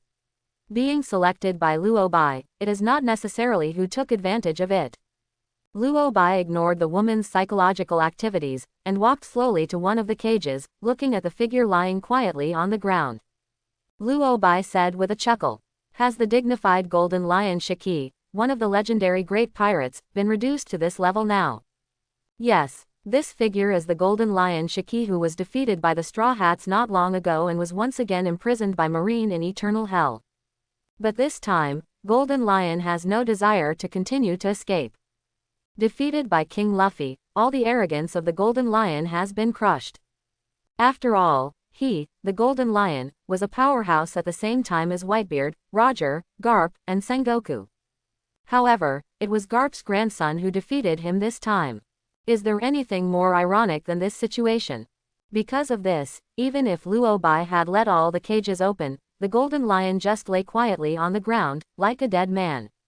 After hearing Luobai's words, the Golden Lion on the ground twitched the corners of his mouth. Little devil, this era doesn't belong to an old guy like us anymore. This old man doesn't want to leave this eternal hell anymore. What's more, even if the old man dies here, he will never be anyone's subordinate. Golden Lion has the pride of belonging to his legendary level pirate. You must know that the Golden Lion, who was at the peak at the time, almost drove the Roger pirates to a dead end. If it weren't for Roger's luck, Roger wouldn't even have a chance to become One Piece. However, because of Roger's surrender, the Golden Lion went to naval headquarters to make a big fuss, but was defeated by Garp and Sengoku, and was detained in Impel Down. Later, because of the escape from prison, Golden Lion cut off his own legs, and this also caused Golden Lion to completely fall behind the ranks of the top powerhouses in New World. Otherwise, with the current King Luffy, there is no strength to defeat the Golden Lion. Luobai also has no idea of letting Golden Lion be his subordinate. Golden Lion in this state is not qualified at all. What he is really eyeing is the Lion Fruit ability of Golden Lion. The Lion Fruit ability is also an ability Luobai will never miss when he comes to Eternal Hell. Luobai looked at the Golden Lion on the ground and chuckled softly. "Old Lion, do you think you are still qualified to be my subordinate now?" The voice fell, and after a brief silence, Golden Lion sat up from the ground in an instant, looked at Luobai with a cold face, and said gloomily, "Little devil, do you know who you're talking to?" Luobai smiled when he heard the words. "Old Lion, you are old. In your current state, the only thing that interests me is your Lion Fruit ability." Hearing this, Golden Lion's face changed back and forth. Even if he didn't want to admit it, Golden Lion knew that what Luobai said was completely true. Now, it's not his time anymore. So, you can really get the Devil Fruit ability of the opponent by fighting. Try it and see, don't you know? I can give you the Lion Fruit ability. But you have to promise me to help me kill that Straw Hat boy. My pleasure. For the current Golden Lion, this legendary pirate has no heart anymore, and his only wish is to ask Luobai to kill King Luffy. After all, losing at the hands of Garp's grandson is a huge shame the Golden Lion can't accept anyway. After successfully obtaining Golden Lion's Lion Fruit ability, Luobai turned around and walked out, while Golden Lion looked at Luobai's back and couldn't help grinning and laughing loudly. Gia ha ha ha ha. Whitebeard, Marine, you will soon feel the power of Lion Fruit again. I'm really looking forward to seeing how Luobai will look when he uses Lao Su's Lion Fruit ability. Thinking of Luobai's use of several Devil Fruit abilities, including his Lion Fruit ability, in Summit War, Whitebeard and Marine's jaw dropped in shock. Golden Lion couldn't help but tremble slightly with excitement. Golden Lion didn't plan to leave Impel Down with Luobai. He wanted to wait until Luobai left with the other prisoners before going out alone. And Luobai is also well aware of the Golden Lion's idea, but as he said before, for Luobai, the current Golden Lion has no value. Seriously speaking, this guy Golden Lion can be said to be a dog licker. And he's the one who licks the most rubbish. First, because the rudder was stuck in the head during the war with the Roger pirates in the Etwall Sea area, the legendary pirate could no longer use Conqueror's hockey. After that, because of Roger's surrender, this guy actually left his flying pirates and chose to go to naval headquarters alone. As a result, he was defeated by Sengoku and Garp together and imprisoned in Impel Down. In order to escape Impel Down, Golden Lion resolutely cut off his own legs, causing him, the top powerhouse, to be completely reduced to a third-rate pirate. If not, the Straw Hats at this stage alone would not be the opponent of Golden Lion by any means. The experience of Golden Lion also fully shows that licking a dog will not get a good end. However, Luo Bai has never been a dog licker, he is always the one being licked. Licked in every sense. After Luo Bai got out of the cage where the Golden Lion was, the survival game of Eternal Hell also came to an end. The 10 people who successfully survived this game are now staring at Luo Bai, wanting to know what Luo Bai's next plan is. Luo Bai didn't hesitate, and immediately chuckled. "Come on, let's go to naval headquarters to make a fuss." Announced before the whole world watched, "You have come out of Eternal Hell." The voice fell, and the 10 people instantly became excited. This guy Luo Bai did not disappoint them after all. After being imprisoned in this Eternal Hell for so many years, it's hard to get out of Impel Down now. Of course, you have to make a big fuss first. And now the naval headquarters, where the major forces gather, is obviously the best place for them to become famous again. Luo Bai took the lead, and Bonnie followed behind him. And the descendants of the devil in the ranks of 10 are Douglas Bullet, Baroric Redfield, World Destroyer Berndi Waldo, King Abaro Pizarro, and Basque Chode of the Great Barrel, Huge Battleship San Juan Bad Wolf, Shiryu of the former Impel Down, Trafalgar Law, Basil Hawkins, Capone Beige. He even walked out of this Eternal Hell with a swagger behind Luo Bai. After seeing their behavior, the prisoners on other floors along the way tried to let them release themselves in various ways, whether it was pleading or taking refuge. However, since Luo Bai didn't speak, of course these guys wouldn't release these prisoners on their own accord. After all, for guys like Bullet and Baloric, the prisoners on the other floors are no different from cannon fodder. Luo Bai took Bonnie to board his pirate ship. As for Bullet, Baroric and others, Luo Bai arranged them on the warship. From the very beginning, Luo Bai's goal was very clear. Apart from Luo Bai himself, there would only be women on his pirate ship. This in itself is Luo Bai's Crystal Palace plan. As for the subordinates Luo Bai recruited, just let those guys figure out their own way.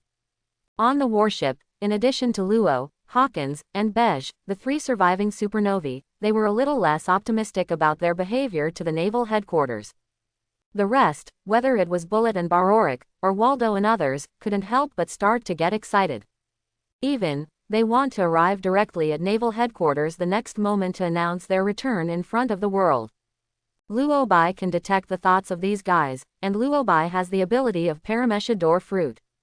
It is no exaggeration to say that in Luo Bai's hands, the Door Fruit ability already has the same effect as any door, the reason why the Door Fruit ability is not used to directly reach naval headquarters. It's just to let the bullets fly for a while and let those forces arrive at naval headquarters before him.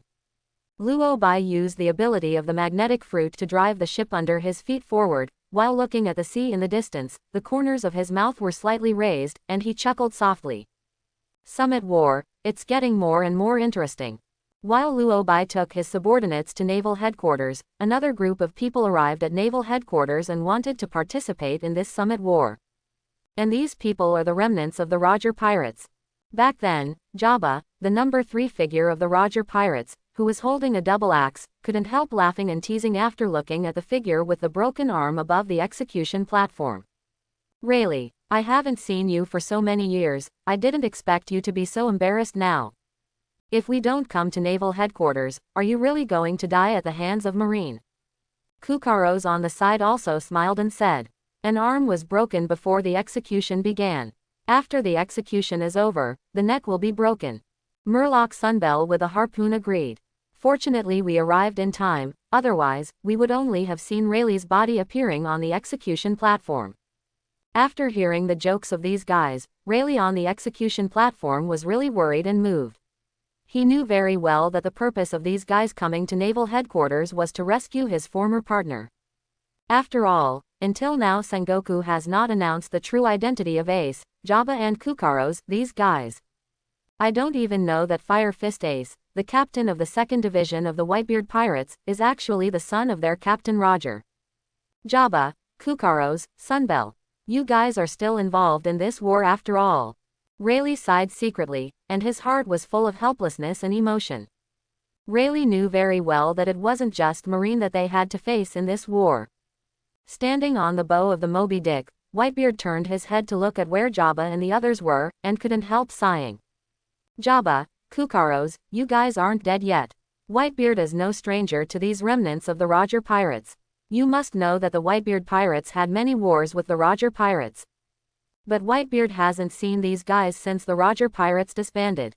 Even Rayleigh, when Marine announced the public execution of the Roger Pirate co-captain, did Whitebeard know he had been hiding in the Sabayati archipelago all these years. Seeing each other again after a lapse of decades, Whitebeard has forgotten the contradictions at the beginning, and all that is left is the nostalgia for the past. After hearing Whitebeard's words, Jabba, who was holding a double axe, couldn't help but smile. Whitebeard, you are still the strongest man in the world, how could we possibly die?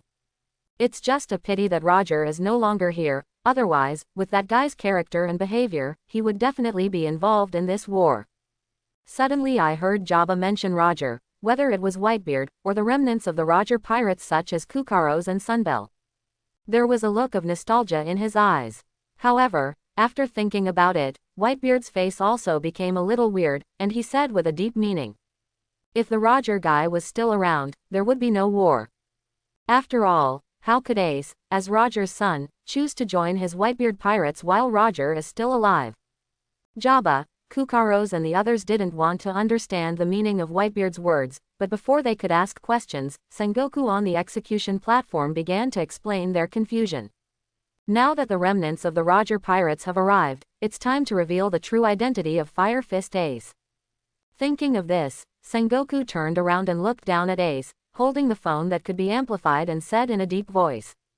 Fire Fist Ace, say your father's name. Sengoku's words echoed throughout the naval headquarters, making the battle between the navy below and the members of the Whitebeard Pirates become hesitant. At this moment, both Marine and the pirates are full of doubts. Does Fire Fist Ace have any special identity? Otherwise, how could Sengoku, who is Martial Marine, suddenly say such a strange thing at such a time? Even Jabba, Kukaros, Sunbel, and other Roger Pirates who had just arrived here couldn't help looking at Whitebeard and asked. Whitebeard, does Fire Fist Ace have any special identity? Whitebeard was silent, just staring blankly at Sengoku on the execution stand.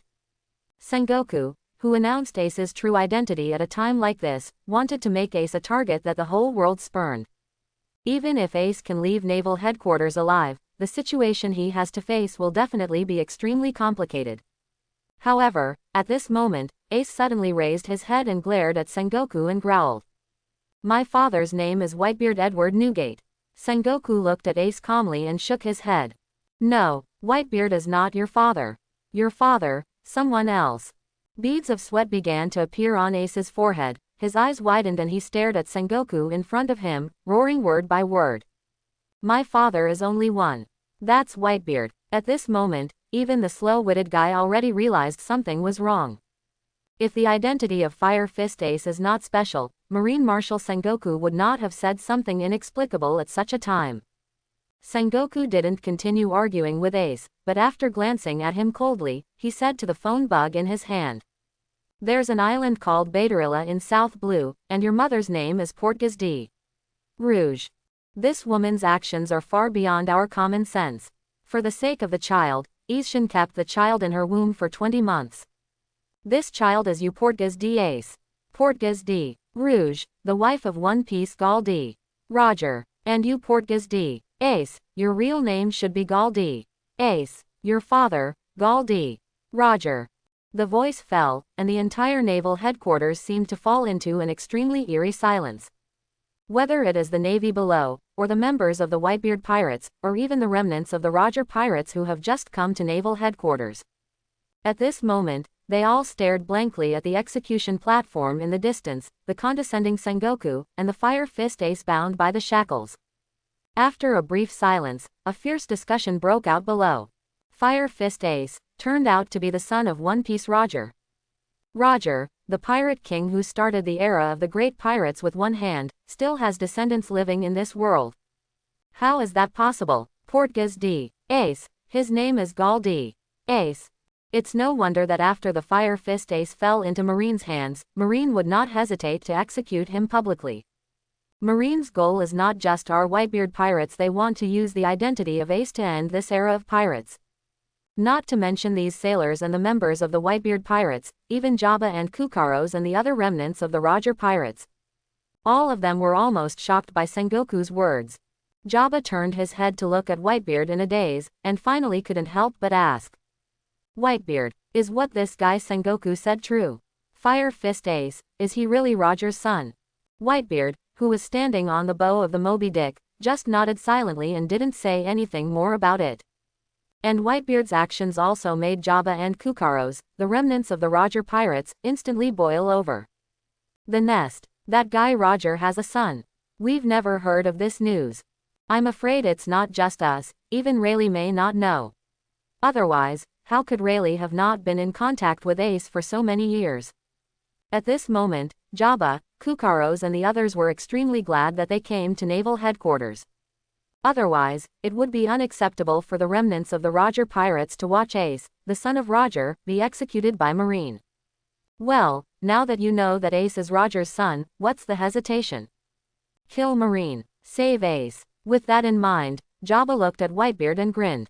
I never imagined that Whitebeard, after so many years, we, the remnants of the Roger pirates, would have a day to join forces with your Whitebeard pirates. Whitebeard twitched the corners of his mouth when he heard this. He also didn't think about it. However, because Marine wants to publicly execute Ace and Rayleigh together, they are naturally on the same front. Jabba, Kukaros and the others did not hesitate, and ran straight ahead, participating in the fierce battle between the Whitebeard pirates and Marine. As for Whitebeard, the strongest man in the world, he is still standing on the Moby Dick without any extra action. After all, Whitebeard knew very well that if he got involved in this war now, it would definitely cause all the Marine executives to be affected. Even Sengoku, Marine Marshal, would never watch Whitebeard slaughter Marine. All Whitebeard needs to do is to wait until the critical moment before leaving the game himself. Sengoku turned his attention from Ace to Whitebeard. After he revealed Ace's true identity, Ace had no other value. What awaits him is Marine's official execution. The only thing that worries Sengoku is that Dorag and his revolutionary army will be dragged into this war by the Straw Hat Luffy and Red Hair pirates, one of the New World 4 emperors. Moreover, Sengoku has not let down his guard against Luobai's guy until now. This war has only just begun. Chapter 71. East Blue Windmill Village. That guy Ace turned out to be the son of the Pirate King Roger. Why have we never heard the news? Marine hero Garp, but adopted the son of Roger, the Pirate King, is really unacceptable. No wonder Marine made the decision to publicly execute Ace even though he knew Ace was adopted by Garp. So, it was never because Ace was the captain of the 2nd Division of the Whitebeard Pirates, but because of Ace's true identity. The news that Ace is Roger's son brought a huge shock to the villagers of these windmill villages. But for ordinary people who have experienced the era of the great pirates, I am afraid there is no one who is not full of hatred for Roger, the so-called One Piece. Even if the people from the windmill village watched Ace grow up, they always wanted to see someone who could rescue Ace. But now because Ace is Roger's son, most people's ideas have become very weird. On the one hand, I don't want Ace to be publicly executed by Marine like this, and on the other hand, I don't want Roger's son to continue to live. Even they themselves don't even know they want to see that happen. But for Da-Dan, the bandit who raised Ace, she won't change her mind because of Ace's identity. Dayton glared at the villagers in the surrounding windmill village and cursed in a hoarse voice. You fools, do you want to see Ace die at Marine's hands? Ace that guy, is there a way to choose whose son he is? Who can choose who he is? Just because Ace is Roger's son, can't he live in this world? What does Roger's crime have to do with Ace? Da-Dan's eyes were full of angry flames. If it wasn't for the wrong time, she would have to teach these fools a good lesson. He was just like himself, looking forward to Ace being rescued from Marine by the Whitebeard pirates. As a result, just because Sengoku announced Ace's identity, these guys changed their minds. But just like what Dayton said, what does the crime committed by Roger have anything to do with Ace, who was not even born at the time? Dayton's words made the scene quiet, but when Dayton turned his head to look at the live broadcast of the naval headquarters, a voice suddenly came from behind him. It doesn't matter to him what you say, but hasn't Ace chosen to become a pirate like Roger?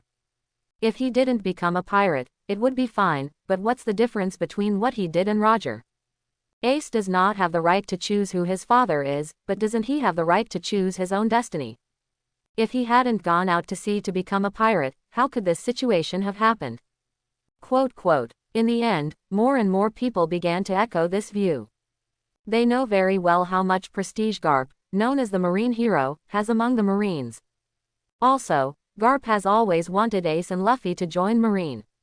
If Ace and Luffy did not go out to sea to become pirates, but obeyed Garp's arrangement and joined Marine, how could the two brothers appear on the execution stand and be publicly executed by Marine? With Garp's prestige among Marine, if Ace joins Marine, Garp can definitely keep Ace even if his identity is exposed. Good thing now, even Garp, the Marine hero, is going to be implicated by Ace and Luffy.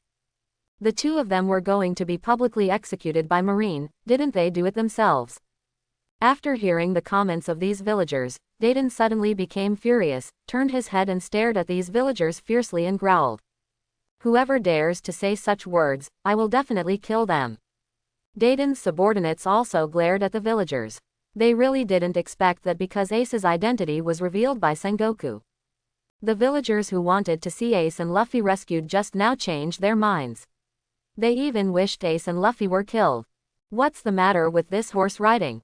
Feeling the killing intent and anger of Dadan's group, the villagers closed their mouths after all. The villagers knew very well that Dadan and these guys were bandits. If it wasn't for Garp, how could the Dardans seem to get along so well? However, the old village chief, who had been silent since just now, did not continue to remain silent, but looked at Dayton in a deep voice. Dadan, you are so excited. When Dayton heard the words, he turned his attention to the old village chief and felt the gaze of the other party. In the end, he did not choose to continue to threaten the villagers. Instead, he snorted and ignored these guys, and continued to watch the footage from the naval headquarters live broadcast. After seeing the reaction of Dadan's group following the villagers of Windmill Village, Makino on the side couldn't help sighing in his heart. After learning that Ace's identity is the son of the pirate King Roger, even the villagers of these windmill villages have this reaction.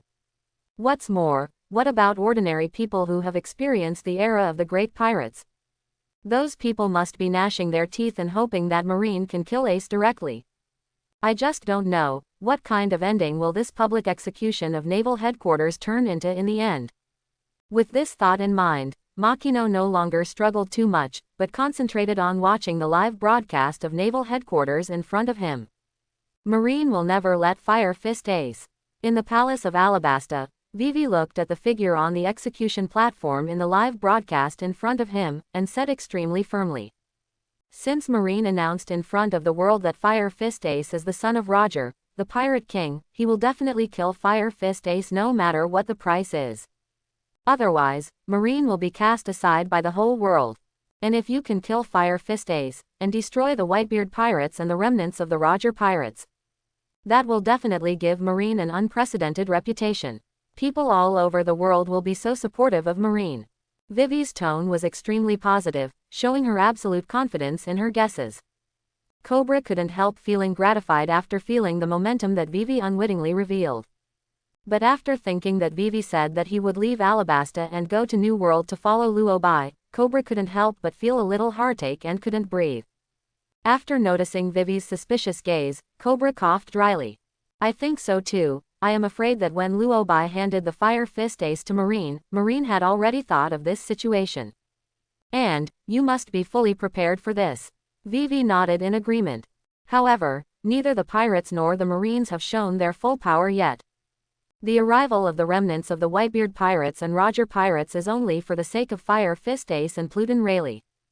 But since Straw Hat Luffy is eligible to be publicly executed by Marine with them, it also means that Straw Hat Luffy also has a good identity. Then we'll see which faction went to naval headquarters to rescue Straw Hat Luffy. Vivi showed the wisdom that belonged to her Queen Alabasta. Her analysis was orderly and she accurately grasped the crux of the problem. This makes Cobra both gratified and proud that she is indeed her own daughter, who is indeed qualified to be the next Queen of Alabasta. However, before becoming the Queen of Alabasta, Vivi still wanted to be capricious and go to the New World to follow Luo Bai. Thinking of this, Cobra looked at Vivi and said, "Vivi, what do you think? Why did Luo Bai single-handedly cause this Summit War to break out?" Cobra couldn't understand this question. He still had too little contact with Luo Bai, and he didn't understand Luo Bai's character and consistent behavior at all. But Vivi is different. After all, after Luo Bai solved the Crocodile and Baroque Studios, Vivi spent several days with Luo Bai in the bedroom. As Luo Bai's woman, at least Vivi knows Luo Bai better than he, the King of Alabasta, right? After hearing his father's question, Vivi was silent for a moment, then slowly shook his head and said softly, "I don't know why Luo Bai did this, but I can guess that Luo Bai must have a huge plan." Regardless of what this Summit War is, Marine managed to execute Firefist Ace, Straw Hat Luffy, and Pluton Rayleigh, and then destroy the remnants of the Whitebeard Pirates and Roger Pirates. Or the Whitebeard Pirates and the remnants of the Roger Pirates rescued the 3 people on the execution platform. But I can be sure that in this Summit War, the one who will get the most benefit will definitely be Luo Bai. Originally, Cobra listened to Vivi's analysis with relish, but when he heard the last sentence, Cobra was numb. Dare to talk about it in the end, no matter what happens to Marine and Pirates, the biggest winner is Luo Bai. "Are you so confident in Luo Bai?" Cobra asked helplessly. Hearing this, Vivi nodded vigorously without hesitation, and said bluntly, "You wait and see, father. Luo Bai will never miss this war, and the only victor of this war will be Luo Bai."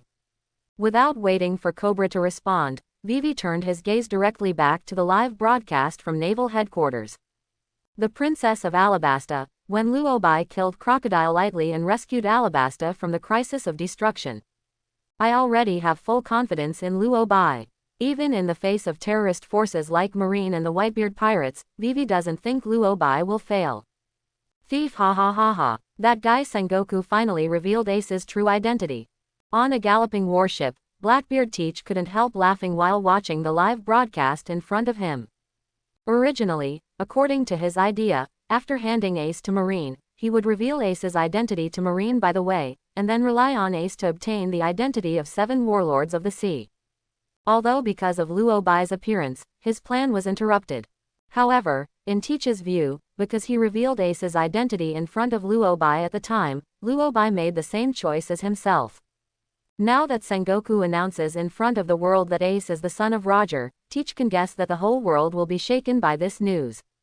Teach is also very clear that it is definitely not only the Whitebeard Pirates, but the remnants of the Roger Pirates who want to participate in this war. Based on what he knew about Shanks' guy, it was according to Shanks' nosy character and behavior. After learning that Ace is the son of his former captain, Shanks will be heading to Naval Headquarters at full speed. Attempt to rescue from Marine's Vice Admiral Ace. By that time, Naval Headquarters will become even more lively. Thinking of this, Teach couldn't help laughing loudly. Thief, ha ha ha ha. Hurry up. We need to get to Naval Headquarters ASAP. This time, Lao Su's plan must not be interrupted by anyone. Lao Su must get Whitebeard's shock fruit ability. Don't worry, Captain. This time, there will be absolutely no surprises. Van Oka, who was controlling the direction of the warship, responded with a sound, and even pushed the warship to burst into the fastest speed. After all, Van Oka is very clear that only by letting his captain get Whitebeard's shock fruit ability in Summit War, only the Blackbeard Pirates are qualified to become the top forces in the New World. If they were unable to recruit powerful men, would the Blackbeard Pirates, with only 3 members in total, really be qualified to replace the Whitebeard Pirates as one of the New World 4 emperors? But at this moment, the poisonous Q on the side interrupted Teach and Van Oka's sweet dream, and the poisonous Q said weakly, looking like he was about to die. Captain, what if that guy Luo Bai also participates in this Summit War? The words fell, and the smiles on Teach and Van Oka instantly froze, but Van Oka was the first to argue. Who said Luo Bai would be involved? If he went to naval headquarters, he would be targeted by Marine and the pirates. After all, he gave both Ace and Rayleigh to Marine, and now he has invaded Impel Down again. Neither Marine nor Whitebeard will let Luo Bai go. Hearing this, Teach breathed a sigh of relief in his heart, and he also felt that what Van Oka said was very reasonable. That guy Luo Bai couldn't have guessed what would happen to him if he went to naval headquarters. Without Luo Bai's spoiler, Teach doesn't think anyone else can sabotage his plan. In that case, head to naval headquarters at full speed, get the shock fruit ability in this Summit War, and make your name under the watch of the whole world. Red Firth Qian Lihao. That guy Ace turned out to be Captain Roger's son. Standing on the bow, the red-haired Shanks' eyes suddenly widened, and his face was full of disbelief. After all these years, he had never heard that Captain Roger had a son alive. In fact, I am afraid that even Deputy Captain Rayleigh did not know this news at all. Otherwise, Deputy Captain Rayleigh would never have had contact with Ace.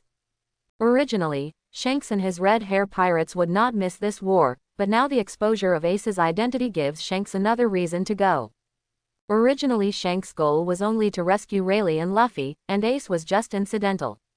But now, the importance of rescuing Ace is no different from that of Deputy Captain Rayleigh and Luffy.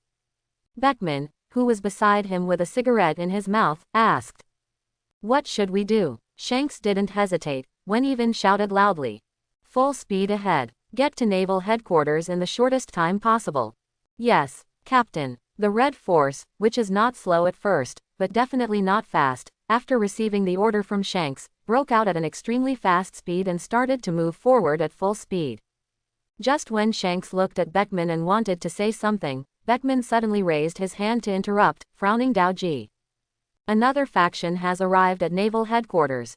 Shanks was a little surprised when he heard the words, and quickly turned his head to look over. Different from the remnants of the Whitebeard pirates and the Roger pirates, this force that has just arrived at naval headquarters is not the pirates. It is the Revolutionary Army, whose reputation is not too big, but no one can ignore it. On the boat where the senior leaders of the Revolutionary Army were, a figure standing on the bow shouted to the execution platform, "Ace, Luffy, I'm here to save you." Hearing this shout, Ace and Luffy hurriedly looked over, and after seeing each other's face clearly, both of them couldn't help exclaiming, "Sabo, are you still alive?" Sabo, the location of the villagers in Windmill Village, made bursts of exclamations. Whether it was the bandit Dayton's group, the village chief and other villagers, or the tavern owner Makino, they couldn't help but widen their eyes when they saw Sabo. Today's public execution at naval headquarters really shocked them too much. First, Sengoku, who was Marshal Marine, announced that Ace's true identity was the son of Roger, the Pirate King. Now Sabo, who has been dead for more than 10 years, appeared in naval headquarters. If they hadn't seen it with their own eyes, they would never have believed that this happened. Makino said nervously, "Sabo is also involved in this war, so is there any hope for Ace and Luffy to be rescued?" Da-Dan, who was on the side, replied firmly without hesitation, "Definitely. That guy Sabo will never watch Ace and Luffy die in front of him."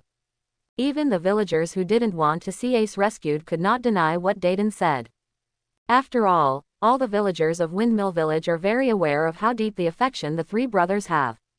And from what they knew about Sabo, even if he was injured, he definitely wouldn't want to see Ace and Luffy get hurt by Marine, right? However, what was different from Dayton's group and the villagers' minds was that the village chief holding a cane didn't keep his eyes on Sabo for a long time, but stared at Sabo's side, the guy with a tattoo on his face like a mark on the sole of a shoe.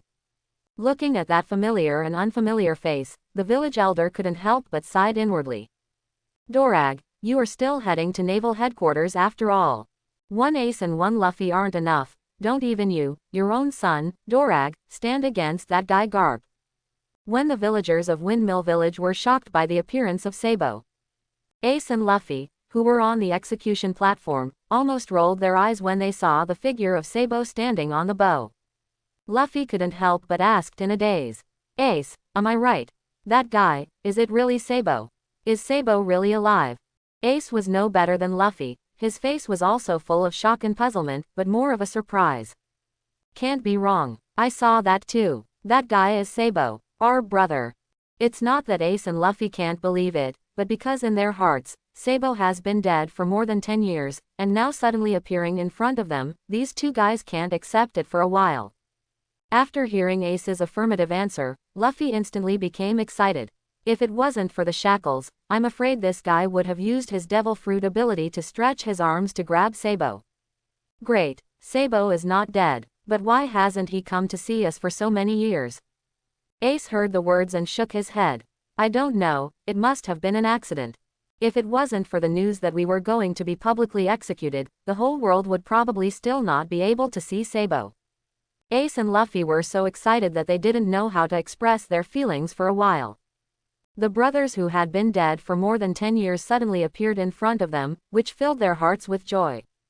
However, unlike Luffy, Ace was also a little worried about Sabo after being happy. Because the moment Sabo appeared in naval headquarters, it meant that he was also dragged into this war. No one can guarantee how this war will end in the end. Ace and Luffy's attention was on Sabo, but soon Ace noticed something was wrong. Ace turned his head to look at Luffy and couldn't help but ask. Luffy, do you know who came here with Sabo? Hearing Ace's question, Luffy finally turned his attention to the people on the same boat as Sabo.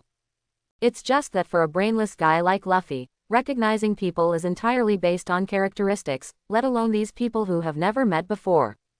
Luffy wouldn't even recognize anyone who had been with him before. Luffy shook his head, his face equally suspicious. Don't know, don't you know these people? Just when Ace was about to say something, Rayleigh suddenly spoke slowly. They are the Revolutionary Army. Your brother named Sabo is the Chief of Staff of the Revolutionary Army. I really didn't expect you to have a relationship with the Revolutionary Army. Rayleigh's eyes were very complicated, and he thought that what he knew was all Ace and Luffy had. But now the arrival of the Revolutionary Army has once again broken Rayleigh's guess. You must know that for the world government, even if all the pirates of the New World are combined, there is no greater threat than the Revolutionary Army. It's just that the Revolutionary Army is active in the Four Seas most of the time, agitating the people of the Four Sea countries to overthrow the rule of those kings. Coupled with the deliberate concealment of the world government, the vast majority of people do not understand the powerful force of the Revolutionary Army (CHCE). That is to say, Rayleigh's old friend Shaki is in the business of buying and selling information in Sabayati Archipelago, otherwise, Rayleigh would not know so much about the Revolutionary Army. After hearing Rayleigh's explanation, Ace and Luffy finally came to a realization. Although they have never had contact with the Revolutionary Army, they have heard more or less about the Revolutionary Army. Especially Luffy. He just heard from his grandfather not long ago that Drago, the leader of the Revolutionary Army, is his father. Thinking of this, Luffy turned his head to look at Garp beside him, and asked. Grandpa, is that guy my dad? Dad. Rayleigh was stunned. He originally thought that the reason why the Revolutionary Army was there was because Sabo, Ace and Luffy were brothers. But what's going on now? Who is Luffy's dad? Who is Luffy's dad? Garp did not answer with a gloomy face, his eyes fixed on Dorag, the leader of the Revolutionary Army standing on the bow. Sengoku on the side looked at Luffy and said with a sneer. You father and son, neither of you are worry-free guys. One betrayed Marine and formed a revolutionary army, and the other never joined Marine and went to sea to become a pirate. If Garp's prestige is not high enough, do you know what kind of fate Garp will be implicated by you? Sengoku really couldn't help it this time. He never thought that Dorag would actually dare to bring the revolutionary army to naval headquarters. You must know that the reason why the world government agreed to participate in this war was never because of the remnants of the Whitebeard pirates and Roger pirates. The goals of those guys in the world government have always been Dorag and his revolutionary army. Over the years, the world government has been letting the CP organization under its command secretly search for the whereabouts of the revolutionary army base camp. Once the CP organization finds it, the world government will definitely send personnel to destroy the opponent as soon as possible. But now that Dorag has come to the door, will the world government miss such a good opportunity? Even if the remnants of the Whitebeard pirates and Roger pirates were to run away, the world government would never let Dorag and the revolutionary army go. And Sengoku has always been worried that if Ace and Luffy are publicly executed together, Garp will betray Marine. Fortunately, the arrival of Dorag, Garp's own son, makes Sengoku more defensive about Garp. Knowing that the world government and the Five Elders will also be involved in this war, Sengoku is not worried that if Garp goes against the water, Marine will lose in the war. What he was worried about was that Garp, the old man who had fought by his side for decades, would die in this war. The source of all this, isn't it because of the two father and son Dorag and Luffy? Sengoku's eyes were full of deep anger. If the timing wasn't right, he needed to be kept for fishing. At this point, Sengoku really can't help but want to punch this fool's head. Garp also understood why Sengoku suddenly became angry, but at this time Garp was not in the mood to pay attention to Sengoku, but stared at Dorag at the Marineford port opposite. Even though Garp had anticipated this situation from the beginning, when it really happened, Garp still didn't think about what kind of identity he should use to participate in this war. Is he continuing to perform his duty as a Marine hero, helping Marine capture his own son Dorag, and then execute his adopted grandson Ace and his own grandson Luffy? Oh yes, now to add another Sabo. For Garp, Sabo among the three brothers is definitely not unfamiliar. It's just that even Garp didn't think that Sabo not only did not die, but also became Dorag's right-hand man. After hearing Sengoku's words, Ace and Luffy are actually fine, because they don't have much concept of the Revolutionary Army. But Rayleigh was different. The Roger Pirates' deputy captain, known as Pluton, looked at Luffy with a dull look on his face, and his face was full of disbelief. Even though he already knew that Luffy's background was very deep, Rayleigh never thought that Luffy's background was so deep. Grandpa is the Marine hero Vice Admiral Garp, who is respected and worshipped by the entire Marine, and his father is Dorag, the leader of the Revolutionary Army who created a headache for the world government. Even Luffy, who wants to be the leader of the pirates, is the red-haired Shanks of one of the New World 4 emperors. Moreover, this kid Luffy also inherited Roger's will and Straw Hat, and the remnants of the Roger Pirates will naturally help Luffy. Even if you look at the whole world, there is probably no one more powerful than his background, right? If it's true, Ace can be compared to Luffy. Thinking of this, Rayleigh's eyes became very complicated. If he knew this was the case, he would not have come out to swim in the muddy waters in Sabayati Archipelago. Anyway, with or without his Pluton, the forces involved in this war will not make any difference. I had always thought that Ace and myself were the protagonists of this public execution, and Luffy was just a piggyback. But now it seems that the clown is actually me. Sengoku ignored these guys, but turned his eyes to Garp beside him, staring at Garp, and asked in a deep voice. Garp, I don't want to ask what you're going to do now. I just want to remind you that you have fought for the justice behind you for decades before you got the title of Marine hero. Don't ruin your reputation just because you took the wrong path for a while. The most important thing is that you should also know very well that for this war, it is definitely not just us Marines who are ready for this war. Sengoku's meaning is very clear: the ultimate winner of this war must be Marine's side. And Garp also heard the meaning of Sengoku's words, and he also knew that Sengoku was reminding himself that he didn't want to see any accidents in this war. Only, Garp's eyes gradually lost focus, but he stared blankly into the distance. This old man, who has fought for justice in his heart for decades, doesn't know what choice he should make at this time. Seeing Garp's reaction, Sengoku's heart is full of anger, not at Garp, but at the three fools, Drago, Ace and Luffy. These three fools, why did Garp have to deal with this situation? While Sengoku communicated with Garp on the execution platform, the Marine Admirals could not help but sigh when they saw the arrival of the Revolutionary Army. Kizaru's eyes hidden under the sunglasses showed a look of nostalgia, and he couldn't help but sigh. I haven't seen you in years, Drago. Sakazuki on the side snorted coldly when he heard the words, and his face was full of anger. Just Marines, traitor. Aokiji didn't answer, but just looked at the three of them back and forth. After all, Aokiji also knew very well that Kizaru, Akainu, and Dorag joined Marine at the same time. Even after all three of them showed their strong talents, they were once called Marine's new Marine Iron Triangle. At that time, all the Marine executives believed that the three of them would become the next Marine 3 Admiral in the future.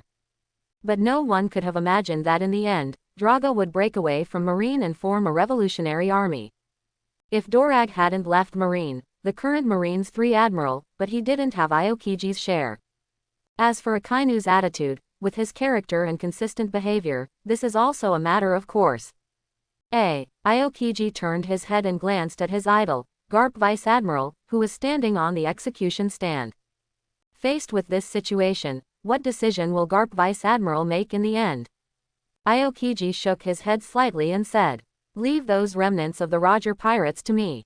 Without waiting for a response from Kizaru and Akainu, they rushed towards Jabba's location.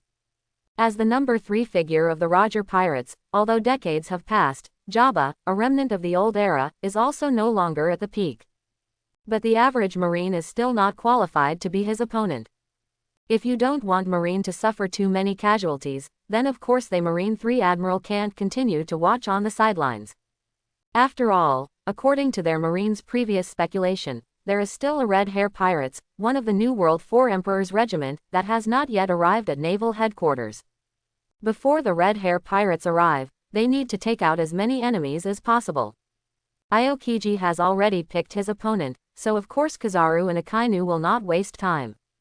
After feeling Akainu's gaze, Kizaru didn't hesitate, and immediately shrugged slightly. "That guy Dorag, leave it to me to deal with. I also want to see, if I haven't seen you for decades, Dorag is still an opponent at the same level as us." Back then, they could be called the New Marine Iron Triangle, which meant that the 3 of them were comparable in strength. Now that several decades have passed, both Kizaru and Akainu have become Marine Admiral, and Dorag has also created the Revolutionary Army, and they all have a bright future. Kizaru also wants to see if Dorag, who is working hard for the development of the Revolutionary Army, is not slack in improving his strength. Akainu nodded when he heard the words, and did not reject Kizaru's proposal, even if his opponent was Whitebeard, known as the strongest man in the world.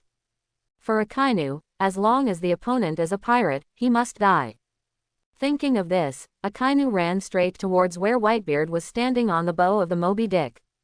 Seeing this situation, Kizaru didn't waste any more time. With a flash of light on his body, his figure disappeared directly in place, and instantly appeared in the air. Kizaru crossed his arms, his hands flashed with a dazzling yellow light, and muttered in his mouth, 8 feet Joan Tomo. Numerous light bullets were aimed at the location of Drago and the Revolutionary Army and shot quickly. The poor will strike with precision, and the rich will cover with firepower. Seeing that Kizaru used Bakujang Tomo's highly destructive moves, the top officials of the Revolutionary Army immediately wanted to block his attack. However, as the leader of the Revolutionary Army, Dorag was faster than them. Drago stepped slightly under his feet, and his body quickly attacked directly towards the position of the ape in the air, leaving a steady voice at the same time. "Leave the Kizaru to me, and you go and attack the naval headquarters." "Yes, Chief." Following Drago's order, Sabo, the chief of staff, rushed forward. The moment he came to naval headquarters, he couldn't wait to go to the execution platform and rescue Ace and Luffy above. Now that the leader of Dorag is going to block Kizaru, Sabo naturally will not miss such a good opportunity.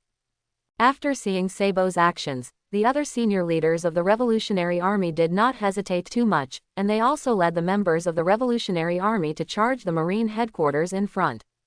At the same time, facing the 8-footed Joan Tomo released by Kizaru, Dorag waved his hand and drank his mouth. Wind Blade. Along with Drago's movements, countless wind blades slammed towards those light bombs. Bam! Boom! Bam! The wind blade and the light bomb collided together, and bursts of violent roars erupted. Seeing this, Kizaru's eyes hidden under the sunglasses flashed a hint of emotion, but he said words that made people want to beat him violently. "The Logia wind and wind fruit is as terrifying as ever." Drago twitched the corners of his mouth when he heard the words, and the tattoo like the sole of a slipper was even more dazzling under the light of Kizaru's sparkling fruit's ability. "Pelusalino, after so many years, you still haven't changed much from the beginning. As bad as ever." Even Drago couldn't help but feel a nostalgia in his heart at this time, but it soon disappeared without a trace. As for Pulsalino, this guy said that his wind fruit is terrible. Drago just thinks he is farting. After all, the reason why Dorag, Sakazuki, and Pulsalino were called the New Marine Iron Triangle at the time was because of their own powerful talents. The most fundamental reason is because of the devil fruit ability that the three of them possess. Dorig's wind fruit ability, Sakazuki's lava fruit ability, and Pulsalino's sparkling fruit ability. It is no exaggeration to say that in the abilities of Logia devil fruit, let alone surpassing them, they are not even comparable to the three of them. Each of them can achieve large-scale damage results in war. Kizaru looked at Drago and shook his head slightly. It's true that I haven't changed much, but you are about to change so much that I can't recognize it. Drago didn't care about this, and never even regretted his decision to leave Marine and choose to create a revolutionary army. He doesn't want to stay in Marine forever and be the loyal dog of the world government. Whenever the world government orders, even Marine Admiral must respond immediately. Moreover, Dorag thinks that he and the revolutionary army have brought hope to countless people. Kizaru could roughly guess what Drago was thinking, so he didn't say much in this regard, but said with a chuckle. Dorag, with your IQ, you can't guess how well Marine has prepared for this war, right? But you still led the revolutionary army to participate in this war. Are you not afraid that you have worked so hard for so many years to have a revolutionary army of this size? Is it directly wiped out by the world government in this war? Or, in your heart, your son Luffy's life is still far beyond your ideal? As the guy who joined Marine at the same time, and worked side by side for several years, Kizaru certainly knew Dorag well. When the three of them performed tasks together, the decision-maker was always Dorag. Whether it is Kizaru or Akainu, they all trust Drago's IQ. Even Akainu, who has always been short-tempered, will not refute Drago's decision. If Drago didn't anticipate what kind of situation he and the revolutionary army would face in this war, then Kizaru wouldn't believe anything. According to the information obtained by Kizaru, Dorag has hardly had any contact with Luffy in the last 10 years since he formed the revolutionary army. The most recent time, in East Blue Lobe Town, was when Luffy was nearly executed by Smoker. Originally, Kizaru thought that in Drago's mind, the most important ideal was to expand the revolutionary army and overthrow the world government. But now it seems that his so-called ideal is nothing in front of his own son. After hearing Kizaru's words, Drago smiled indifferently and said, Pulsalino, the reason why I led the revolutionary army to naval headquarters is not for that kid Luffy. We are here with more important things. The revolutionary army has been hiding in Tibet all these years, just to escape the pursuit of the world government. Today our revolutionary army appeared at naval headquarters to declare in front of the world that our revolutionary army is no longer hidden. My goal is to overthrow the world government. Let the people of the whole world enjoy true peace and happiness. We want to bring hope to every corner of the world. Drago is very clear that now the picture of the war in naval headquarters is being broadcast live to the whole world, and his words must have been clearly heard by everyone. The reason why Drago said this is just to set a tone for himself and the revolutionary army this time. In this way, no matter how the world government smears their revolutionary army, the people will involuntarily defend the revolutionary army in their hearts. Kizaru is also well aware of Drago's thoughts, and he shook his head slightly and sighed. Dorag, you are still as cautious and wise as ever. With just a few words, the actions of your revolutionary army this time will be completely whitewashed. But do you think the people will trust your revolutionary army, or will they trust us Marine more? Kizaru didn't care about Drago's defense for their revolutionary army at all, because he knew very well that compared to the revolutionary army, ordinary people obviously trusted Marine more. No matter how sophistry Dorag makes, he can't explain the fact that the revolutionary army has joined forces with the pirates this time. Kizaru also knows that to be able to do this, Dorag is already very good. After all, from the moment Luffy appeared on the execution platform and was about to be publicly executed by Marine, Dorag and the revolutionary army were doomed to have a crisis of confidence. Thinking of this, Kizaru shook his head slightly, clasped his palms together, wiped it slightly, and a long sword flashing with dazzling yellow light suddenly appeared in his hand. Tiankong Cloud Sword. Come on Dorag, let me take a good look at it. In the past few decades, have you relaxed your improvement of strength because of the trivial matters of the revolutionary army? Drago did not hesitate when he heard the words. His right hand was slightly the same, and an invisible wind blade appeared directly in Drago's hand. Compared with sparkling fruit, Dorig's wind and wind fruit ability is obviously easier to kill invisible. Then, as you wish. Kizaru and Drago looked at each other, and they both flew towards each other's location at the same time. The collision between Marine Admiral and the leader of the Revolutionary Army is a contest between Sparkling Fruit and Fengfeng Fruit.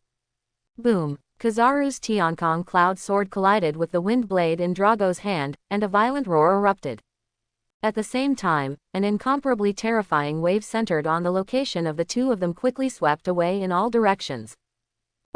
The nearby sailors, pirates, and members of the Revolutionary Army immediately chose to retreat after feeling the intensity of this aftermath.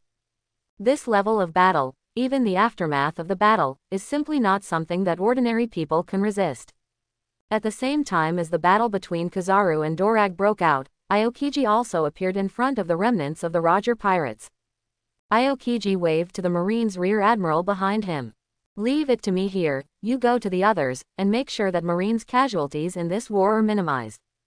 "Yes, Aokiji Admiral." After receiving the order from Aokiji, these sailors did not have the slightest nostalgia, and turned around and rushed towards the nearby battlefield. With their strength, it is still a bit difficult to deal with these guys who once stood at the top of New World. Even if the strength of these people is not as good as before, it is the same. But for Aokiji, who is Marine Admiral, there is no pressure. Aokiji looked at the remnants of the Roger pirates, including Jabba, Kukaros, and Sunbel, and shook his head regretfully. "Originally, you hid it well, and whether it was our Marine or the world government, almost all of you have already forgotten about you. But now that you are taking the initiative to show up at naval headquarters, isn't that just sending death?" As he spoke, Aokiji began to involuntarily exude a chill.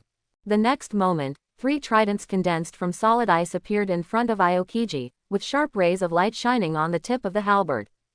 Aokiji waved his hand casually, and the 3 tridents flew towards the location of Jabba, Kukaros and others. Laugh. The sound of tearing the air sounded, making Jabba, Kukaros and other remnants of the Roger pirates look a little dignified. However, in the face of Aokiji's attack, they didn't even think about avoiding it. Jabba took the lead in raising the 2 axes in his hand, aiming at the trident that rushed in front of him and slashing down. Boom! As the axe in Jabba's hand collided with the trident, a dull sound came, but the trident did not shatter in response to the sound. Instead, it was still under the control of Aokiji, pushing Jabba's body to slide backwards uncontrollably. Jabba's legs left 2 deep scratches on the ground, and his face looked a bit terrifying because he burst out with all his strength. Feeling the power coming from the axe, Jabba couldn't help but feel a little frightened. How can this guy be so strong? Is it really that I'm getting old? Has the era that belonged to our hometown is over? Jabba couldn't accept this situation. His forehead burst with blue veins. He roared, raised the axe in his hand and aimed at the trident in front of him and slashed fiercely. Boom! Under the full force of the explosion, the trident in front of him was finally successfully split by Jabba. The scattered ice chips fell to the ground. Jabba not only didn't show the slightest joy, but he became more dignified, and he could block Aokiji's trident himself. But for Kukaros, Sunbel, and others, they must join forces to ensure that they will not be traumatized by it. However, these tridents were just made by Aokiji with the ability of frozen fruit. Thinking of this, Jabba grinned and looked at Kukaros, Sunbel and others beside him and sighed. It seems that we old guys are really going to be abandoned by the times. But before it is really abandoned by the times, in this Summit War, let's have a good battle. For Jabba's proposal, Kukaros and others naturally would not refuse, but could not help but get excited about it. You must know that for the remnants of the Roger pirates, even the dissolution of the Roger pirates made their hearts full of unwillingness. But because they knew that Roger was terminally ill and there was not much time left, they finally reluctantly accepted this fact. Obviously they are the crew of One Piece, but they have been living an anonymous life all these years in order to avoid the pursuit of Marine and the world government. Naturally, there is a lot of anger accumulated in my heart. Now that they finally have such a good opportunity to vent, they naturally don't want to miss anything. Seeing the reaction of these guys, Aokiji shook his head expressionlessly. Sure enough, for guys like you, there is no need to say too much nonsense. Aokiji has completely lost interest in talking nonsense with these guys, and immediately raised his right hand, and a skate appeared directly in his hand. Under the watchful eyes of Jabba, Kukaros and others, Aokiji swiftly attacked directly towards their location. Seeing this situation, Jabba suddenly shouted, "I'll block him. You look for opportunities to help me." After finishing speaking, they greeted Aokiji directly, and the other guys did not follow Jabba's words, but chose to join forces to besiege Aokiji. From the brief contact just now, they can clearly perceive that even the most powerful Jabba is not the opponent of this Marine Admiral at all. To stop Aokiji, all of them must join hands. These guys have also thoroughly figured out that in this Summit War, what they, the remnants of the Roger pirates, can do is to hold back a Marine Admiral as much as possible. As for rushing to the execution platform and rescuing Rayleigh, Ace, and Luffy, it can only be left to others. After all, in this war, there are many forces that belong to the same camp as them. What Jabba, Kukaros and others have really placed high hopes on are the red hair pirates that have not yet arrived at naval headquarters at this time. As long as they can hold out until that kid from Shanks arrives, they will be able to rescue Rayleigh and the others. Back in the days when they were in the Roger Pirates, they were the ones who protected Shanks and Buggy. Now that several decades have passed, the red-haired kid who was an intern has grown into the New World 4 Emperors. Jabba, Kukalos, Sunbel. On the execution platform, Rayleigh's face with a broken arm was already full of worry. Even Rayleigh, whose arm was not severed, would not have the confidence to deal with Marine Admiral. There is still a big gap between Jabba and Kukalos' strength compared to the previous Rayleigh. If they face Aokiji, even if they join forces, I'm afraid they won't get any advantage at all. Even if you are not careful, there is a high probability that you will be hit hard by Aokiji.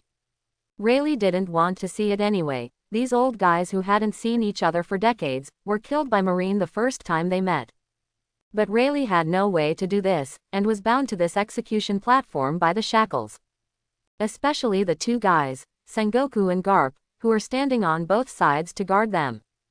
Just as Rayleigh was worried about Jabba, Kukaros and others, Ace beside him suddenly shouted anxiously, "Daddy, be careful." Hearing that, Rayleigh followed Ace's gaze and found that Akainu had appeared behind Whitebeard at some point. And this Marine Admiral's arms, which had turned into magma so hot that it seemed to burn everything, aimed at Whitebeard's back center and slammed it hard. From the moment this Summit War started, Whitebeard had never made a move, except that he had just arrived at naval headquarters and set off stormy waves with his shock fruit ability. He has been standing quietly on the bow of the Moby Dick, watching the war with a cold eye.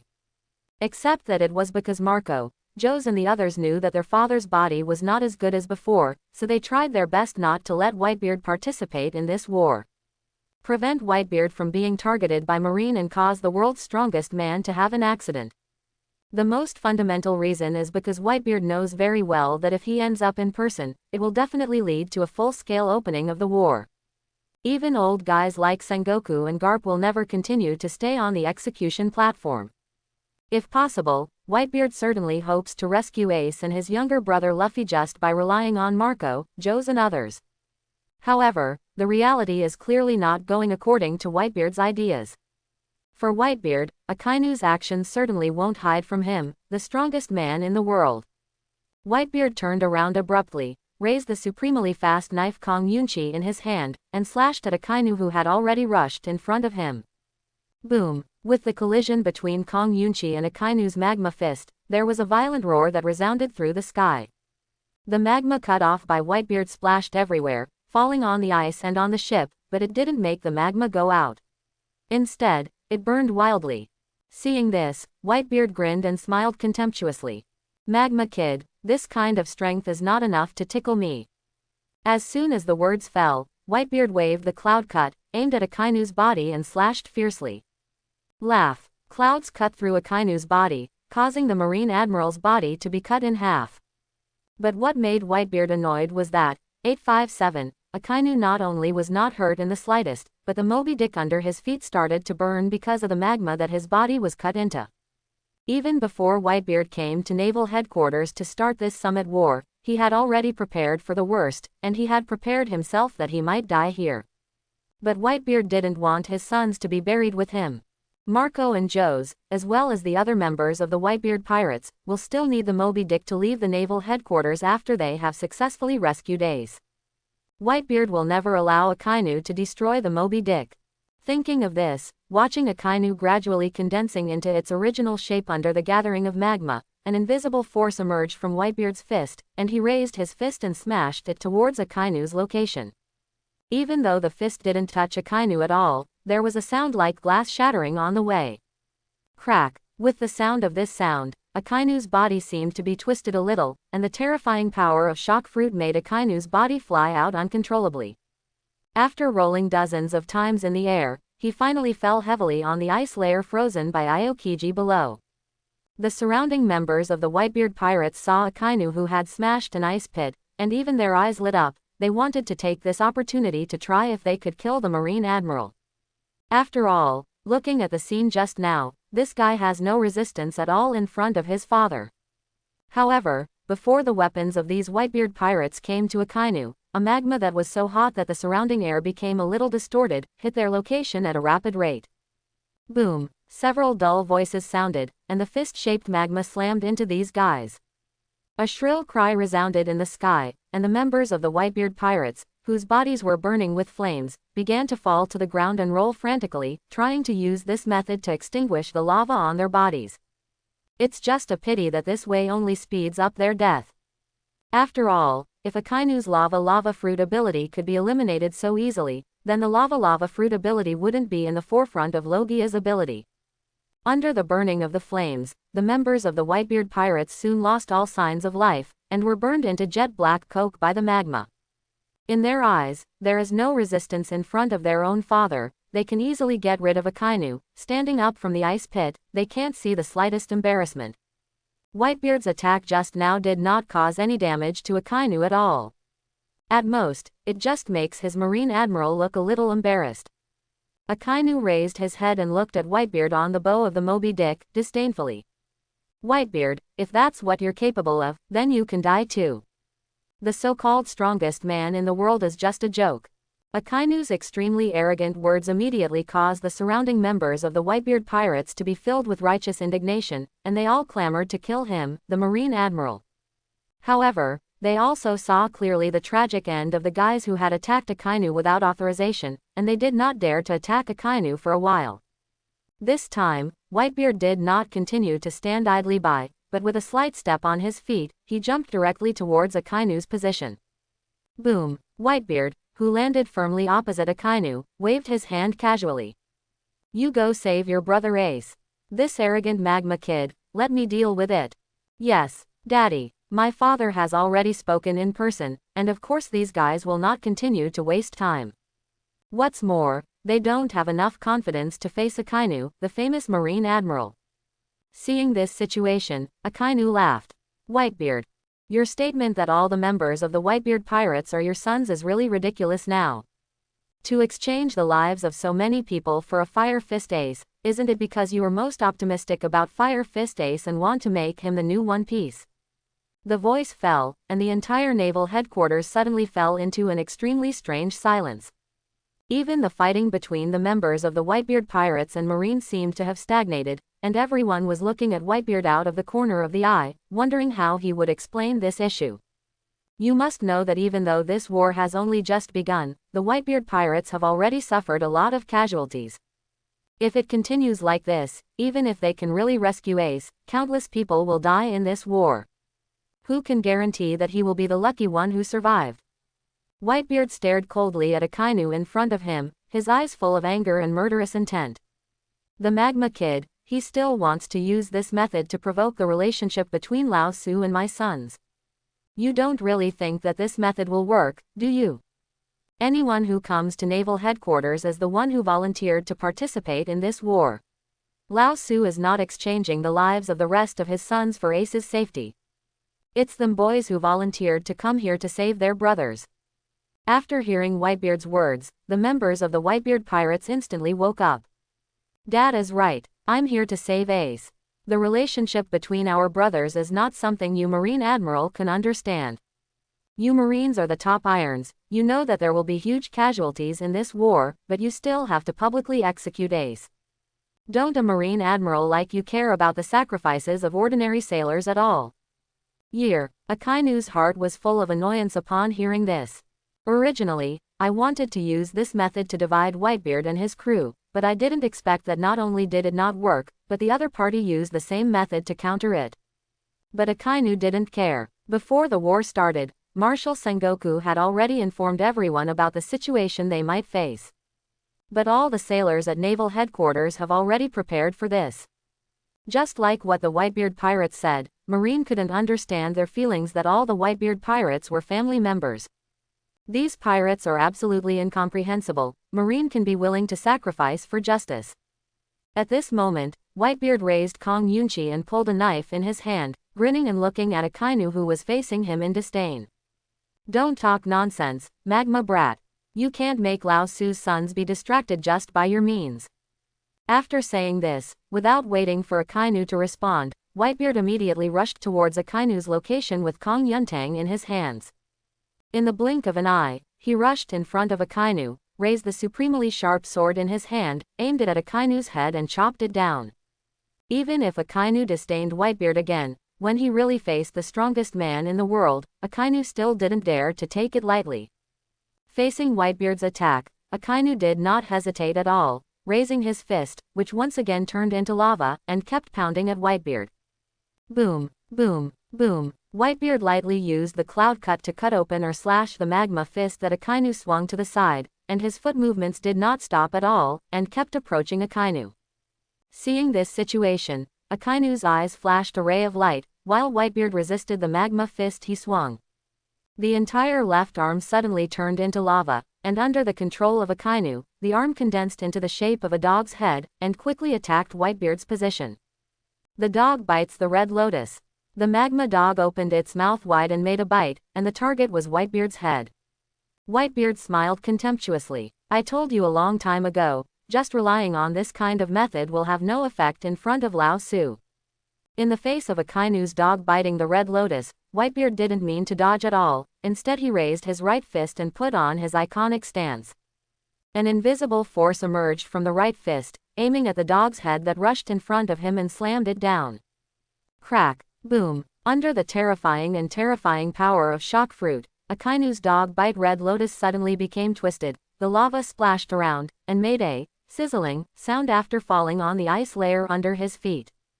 The battle between the strongest man in the world Whitebeard and Marine Admiral Akainu has only just begun. If there is no accident, with their respective strengths, it is definitely not that easy to decide victory or defeat or even life and death. Since Luo Bai handed both Luffy and Rayleigh to Marine, the Summit War has changed beyond recognition. And this also led to that, Whitebeard was not stabbed in the back by his son Squid's filial sword like in the original plot. Although Whitebeard's physical condition is not as good as before, but in a short time, there will be no fatigue. Watching Whitebeard and Akainu fighting back and forth, Doflamingo couldn't help laughing while manipulating the invisible line to control the opposing Whitebeard pirates, raising the butcher knife to his partner. Sigh, sigh, sigh. On one side is the strongest man in the world, and on the other is Marine Admiral. This battle is really interesting. Now that we have the remnants of the Roger Pirates and the Revolutionary Army, if we just rely on Marine, we can at best be on par with them. So, Marine's trump card should be revealed soon. However, when will the red-haired Shanks come to naval headquarters? In the end, Doflamingo couldn't help shaking with excitement. The reason why he responded to Marine's call was simply because he didn't want to miss the war that would determine the future of the world. And Doflamingo has determined that Marine's side is the ultimate victor in this war, which is already invincible. And now, of course Doflamingo wants the war to get more lively. It is best if all the top forces can end up participating. Only, Doflamingo touched his chin and lifted it casually. The guy he controlled with his string fruit ability directly hacked to death a partner. While crying in pain, he raised the butcher's knife to the other partner again, but Doflamingo thought to himself as if he didn't see it. It's been confirmed that 2 New World 4 emperors will be involved in this war, so will the 2 guys, Kaido and Charlotte Linlin, come here too? Doflamingo's question is now destined to go unanswered. However, while he was thinking, another strange scene happened. Bartholomew Kuma, who was clearly standing in the Marine camp before, turned back on the spot after the Revolutionary Army came to naval headquarters. Together with the Revolutionary Army, they began to charge towards the location of the execution platform. Seeing that Bartholomew Kuma turned against the water, the surrounding Marines immediately shouted and scolded. Bartholomew Kuma, what do you guys want to do? As the 7 warlords of the sea, are you going to stand with the Revolutionary Army? You are going to betray Marine. As the flying squirrel of Marine Vice Admiral, he slashed at Bartholomew Kuma with his saber, and couldn't help but question. Without waiting for Bartholomew Kuma to respond, Sabo, who was beside him with a water pipe as a weapon, chuckled softly. How can you say Bear betrayed Marine? He never belonged to Marine, okay. Shang, you have always been a cadre of our Revolutionary Army. Sabo was in a very good mood at this time. After the leader of Dorag decided not to continue to hide, to let the Revolutionary Army appear in front of people. Bartholomew Kuma no longer has to hide his identity, transformed by that Vegapunk. In this way, Sabo does not have to worry about whether the future Bartholomew Kuma will lose himself and be transformed by Vegapunk to lose his humanity. Moreover, it can also give the Revolutionary Army an extra boost in this war. Sengoku on the execution platform couldn't help gnashing his teeth after seeing Bartholomew Kuma's behavior. These Shichibukai, truly unreliable pirates. Even Sengoku couldn't help itchy hands at this time, his eyes were always wandering over the heads of Ace, Luffy, and Rayleigh. It seems that one can't help but slap the other's head directly. As Martial Marine, Sengoku never trusted the 7 warlords of the sea, and it turns out that pirates are always pirates. First Crocodile plotted Alabasta, and then Luobai, who took his place, did not know what kind of huge conspiracy was hidden, and thus dominated the Summit War. Now even this guy Bartholomew Kuma has revealed that he is a member of the Revolutionary Army. Rayleigh looked at Bartholomew Kuma and couldn't help sighing in his heart. No wonder Bartholomew Kuma wanted to send Luffy away when he was in the Sabayati archipelago, daring that he was also Luffy's backer. Luffy, what background is there that I don't know? While they were thinking about each other, they did not find that 3 others had sneaked into the naval headquarters, watching the war without blinking. Captain, looking at the current situation, Marine and the Whitebeard pirates can't tell the difference in a short period of time. Sniper Fan Oka watched the war on the opposite side and couldn't help but complained in a low voice. And beside him, it is Blackbeard Teach, the poisonous Q who looks like he is going to die. Not only was Van Oka unhappy with the current situation, but even Teach was already full of impatience. To get the shock fruit ability from Whitebeard, Whitebeard must be hit hard, preferably to the point of dying. Otherwise, Teach doesn't have much confidence at all to guarantee that he can face Whitebeard in this state. After all, Teach has been hiding in the Whitebeard pirates for decades. Naturally, it is clearer than many people what kind of terrifying power this world's strongest man possesses. Especially at the juncture of life and death, Whitebeard can definitely burst out with shocking strength. Facing Whitebeard with the idea of dying, Teach can't guarantee that he will survive. Thinking of this, Teach couldn't help but grit his teeth and cursed in a low voice. Whitebeard, useless Marine. Why hasn't Whitebeard been battered until now? Isn't their Marine's purpose this time to destroy the Whitebeard pirates, so what will they do to destroy the Whitebeard pirates? Now Teach, I really want to go off to help Marine deal with the Whitebeard pirates. It's best for him to finish off Whitebeard and get the shock fruit ability that Whitebeard has. It's just a pity that the scale of the current Summit War has completely exceeded Teach's imagination. The remnants of the Roger pirates are actually fine, and in Teach's eyes they don't pose any threat at all, but the Revolutionary Army of Drago is completely different. With the participation of Dorag and the Revolutionary Army, in this war, the Whitebeard pirates, the remnants of the Roger pirates, and the Revolutionary Army are united, and they are no less powerful than Marine. Even, without the help of the 7 warlords of the sea, Marine would have been at a disadvantage. Because of this, even if the idea of getting the shock fruit ability is very urgent, Teach does not dare to participate in this war easily. We can only honestly hide here with Van Oka and Poison Q, waiting for a better opportunity. At this moment, the poisonous Q on the side suddenly asked weakly. Captain, didn't you say that for the victory of this war, the world government might end up in person? Those guys, why haven't they appeared yet? Hearing this, Teach shook his head dejectedly, and his face was full of dissatisfaction with the world government. Who knows what those guys think? However, now that the Revolutionary Army has appeared, the world government and the Five Elders will definitely not continue to stand idly by. Just wait and see, it won't be long before they will be involved in this war. Although Teach has been hiding in the Whitebeard pirates over the years, he has never slackened his efforts to collect information about other major forces. Not only to find dark fruit, but also to know what kind of plan I should have after obtaining the dark fruit ability.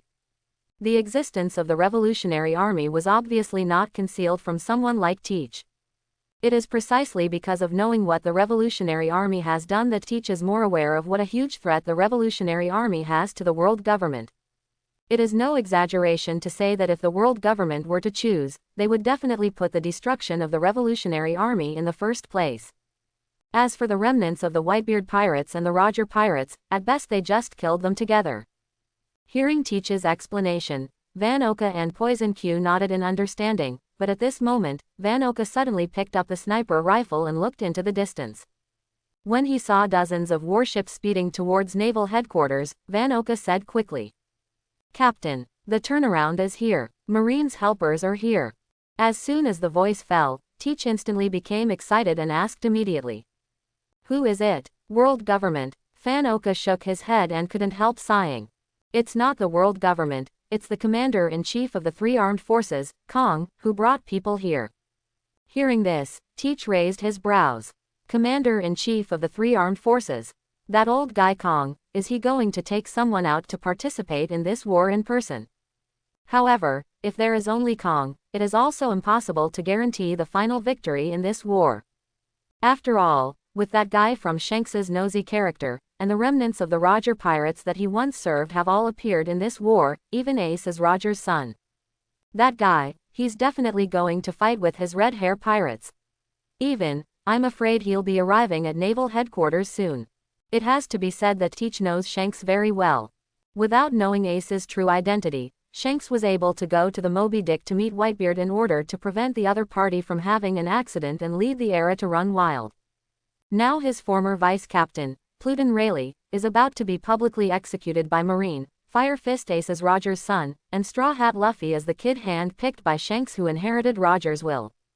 Shanks will definitely be involved in this war with red hair pirates before it ends. It just depends on whether he came here late or early. Better that Shanks guy get here sooner. Let this war, utter chaos. After scolding Shanks, Teach couldn't help but pray secretly. While the only three remaining Blackbeard pirates were secretly hiding to watch the battle, the others below finally found the trace of Kong's warship approaching naval headquarters. After seeing Kong's figure standing on the bow of the warship, Marineford's sailors burst into a burst of fierce cheers. "Great! Commander Kong has personally brought people to support our Marine. This time, whether it is the Whitebeard pirates, the Roger pirates, or the Revolutionary Army, they will all be wiped out. Kill all the pirates. Let these guys no longer be able to do any damage to this world." Oh, in an instant, Marine's side erupted with an incomparably powerful aura, which made the originally evenly matched war suddenly have advantages and disadvantages. The Whitebeard pirates, the remnants of the Roger pirates, and the members of the Revolutionary Army all felt enormous pressure. This is just what Kong has just brought here. After they are really involved in this war, it must not be good news for them. Even Whitebeard couldn't help feeling a little tricky after seeing Kong arrive. This guy Kong, who is not honest in the office, why does he have to come to this muddy water? Whitebeard felt a bit of a headache. It was already difficult enough to rescue Ace, and now adding a Kong, the difficulty of this operation will only increase greatly. After all, the reason why Kong this guy was able to be promoted from the previous Marine Marshal to the Commander-in-Chief of the three armies was entirely by virtue of his hard power and rich military exploits. Seeing Whitebeard's reaction, Akainu sneered as he threw his fist at him. "What's wrong, Whitebeard? Are you scared?" "Fear." Whitebeard smiled lightly when he heard the words, and glanced at Akainu in front of him contemptuously. "I've never been afraid of Whitebeard in my life. Just because you Marines and a Kong who's so old that he can't even throw a punch, are you trying to scare me? Magma Kid, you're too naive." The reason why Whitebeard reacted this way was only because he was worried that his sons would suffer incalculable casualties in this war. If you want to make him the strongest man in the world afraid, there is probably no one in this world who can do this. Of course Akainu knew this, and the reason he said that was because he wanted to make Whitebeard vulnerable in the battle. It's just a pity that for Whitebeard, who has extremely rich combat experience, this little trick is not worth mentioning at all. In this case, we can only do our best to get rid of Whitebeard in the shortest possible time. In an instant, the battle between Akainu and Whitebeard became more intense than before. At the same time, Dorag, who was fighting with Kizaru, also had a brief absence after seeing Kong's figure. Kong, what a familiar and unfamiliar name. Hearing this, Kizaru slashed at Drago while waving the Tiankong cloud sword in his hand, and couldn't help but tease. What's the matter, Dorag, do you remember how you were valued by Commander Kong back then? Drago ignored Kizaru's ridicule, and at the same time took his eyes away from Kong. Now for Dorag, the most important thing is to hold Kizaru and let Sabo and the others rescue Luffy from the execution platform. As for Kong's importance, that was decades ago. It's just that the more Drago doesn't want to mention these things, the less Kizaru will let him go. If Drago can be distracted in battle, then Kizaru will be able to defeat Drago more easily. With Kizaru's character who likes to fish and paddle, of course, he hopes that he can be more relaxed. Kizaru's eyes hidden under the sunglasses showed a bit of emotion, and he smiled a few times. Dorag, I remember that when Commander Kong was still Marshal Marine, among the three of us, the person we valued the most was you. He even told Marshal Sengoku that after him, Marshal Marine is in charge of Sengoku, and after Marshal Sengoku, it's your turn. It's just a pity that you have lived up to so many people's expectations. You chose to betray Marine. Hearing this, Drago couldn't help being a little absent-minded, and a ray of light flashed in Kizaru's eyes. He directly raised the Tiankong cloud sword in his hand and stabbed at Drago. At the last moment, the fighting instinct he had cultivated over the years saved Drago, and the first time he returned to God, Drago escaped the attack of Kizaru with the blessing of the wind and wind fruit. Seeing that Kizaru's Tiankong Yunjian stabbed his shoulders, leaving a scratch on his shoulders, blood was gushing out at this moment. Drago shook his head helplessly. Pelusalino, you really haven't changed at all. It's absolutely not too much effort to be lazy.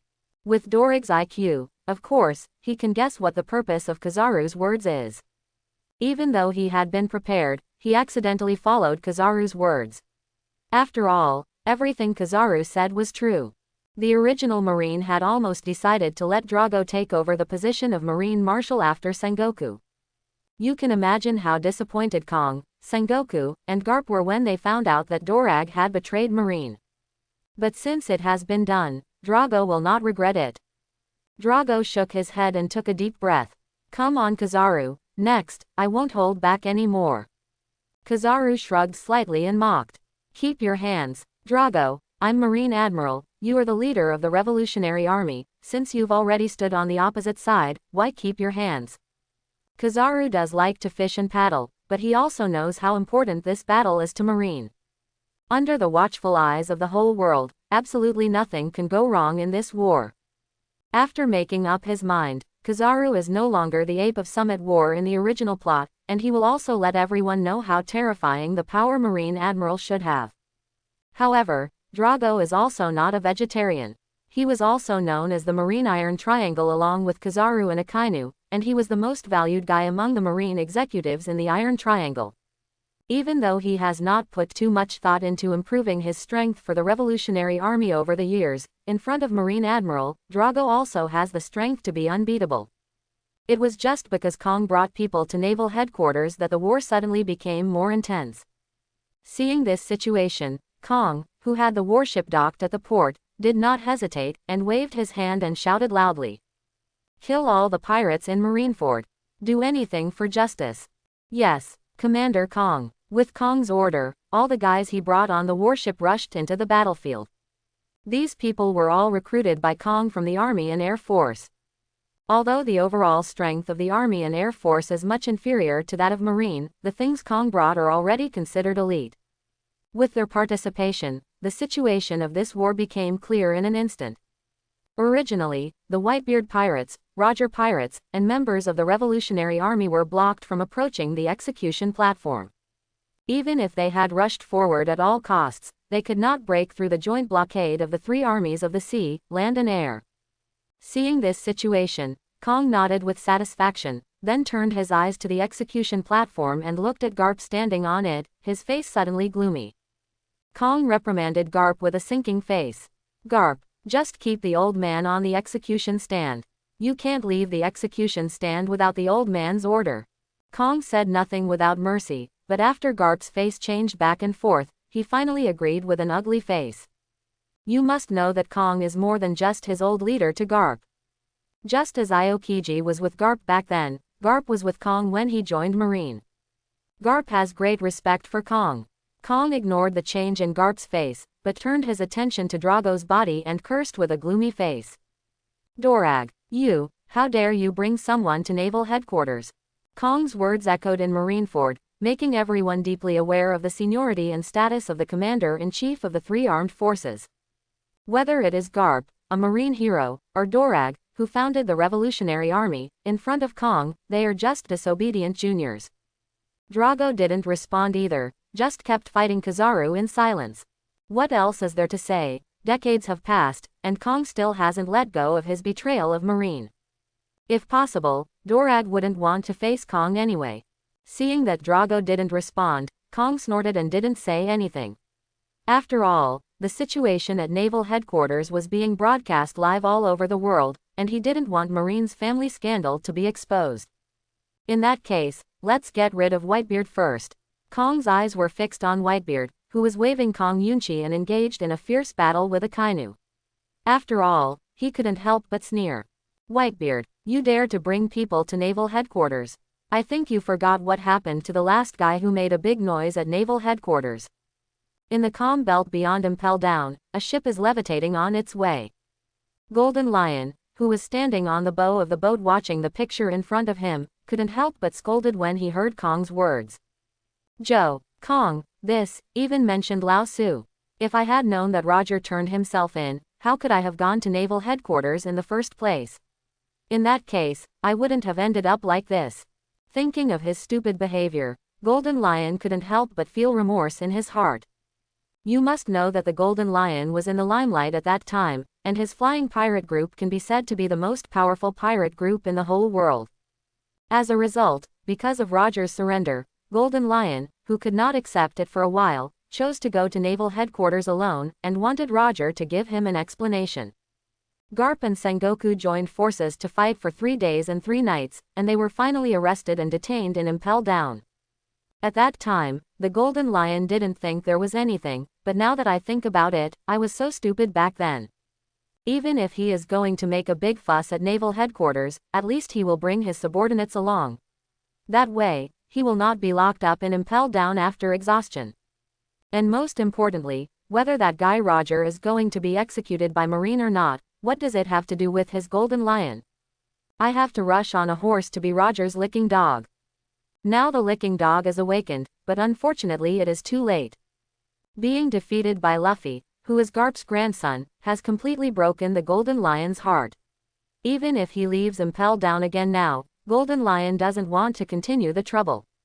What he wants to do now is to find a place to hide and watch how Luobai will change the world.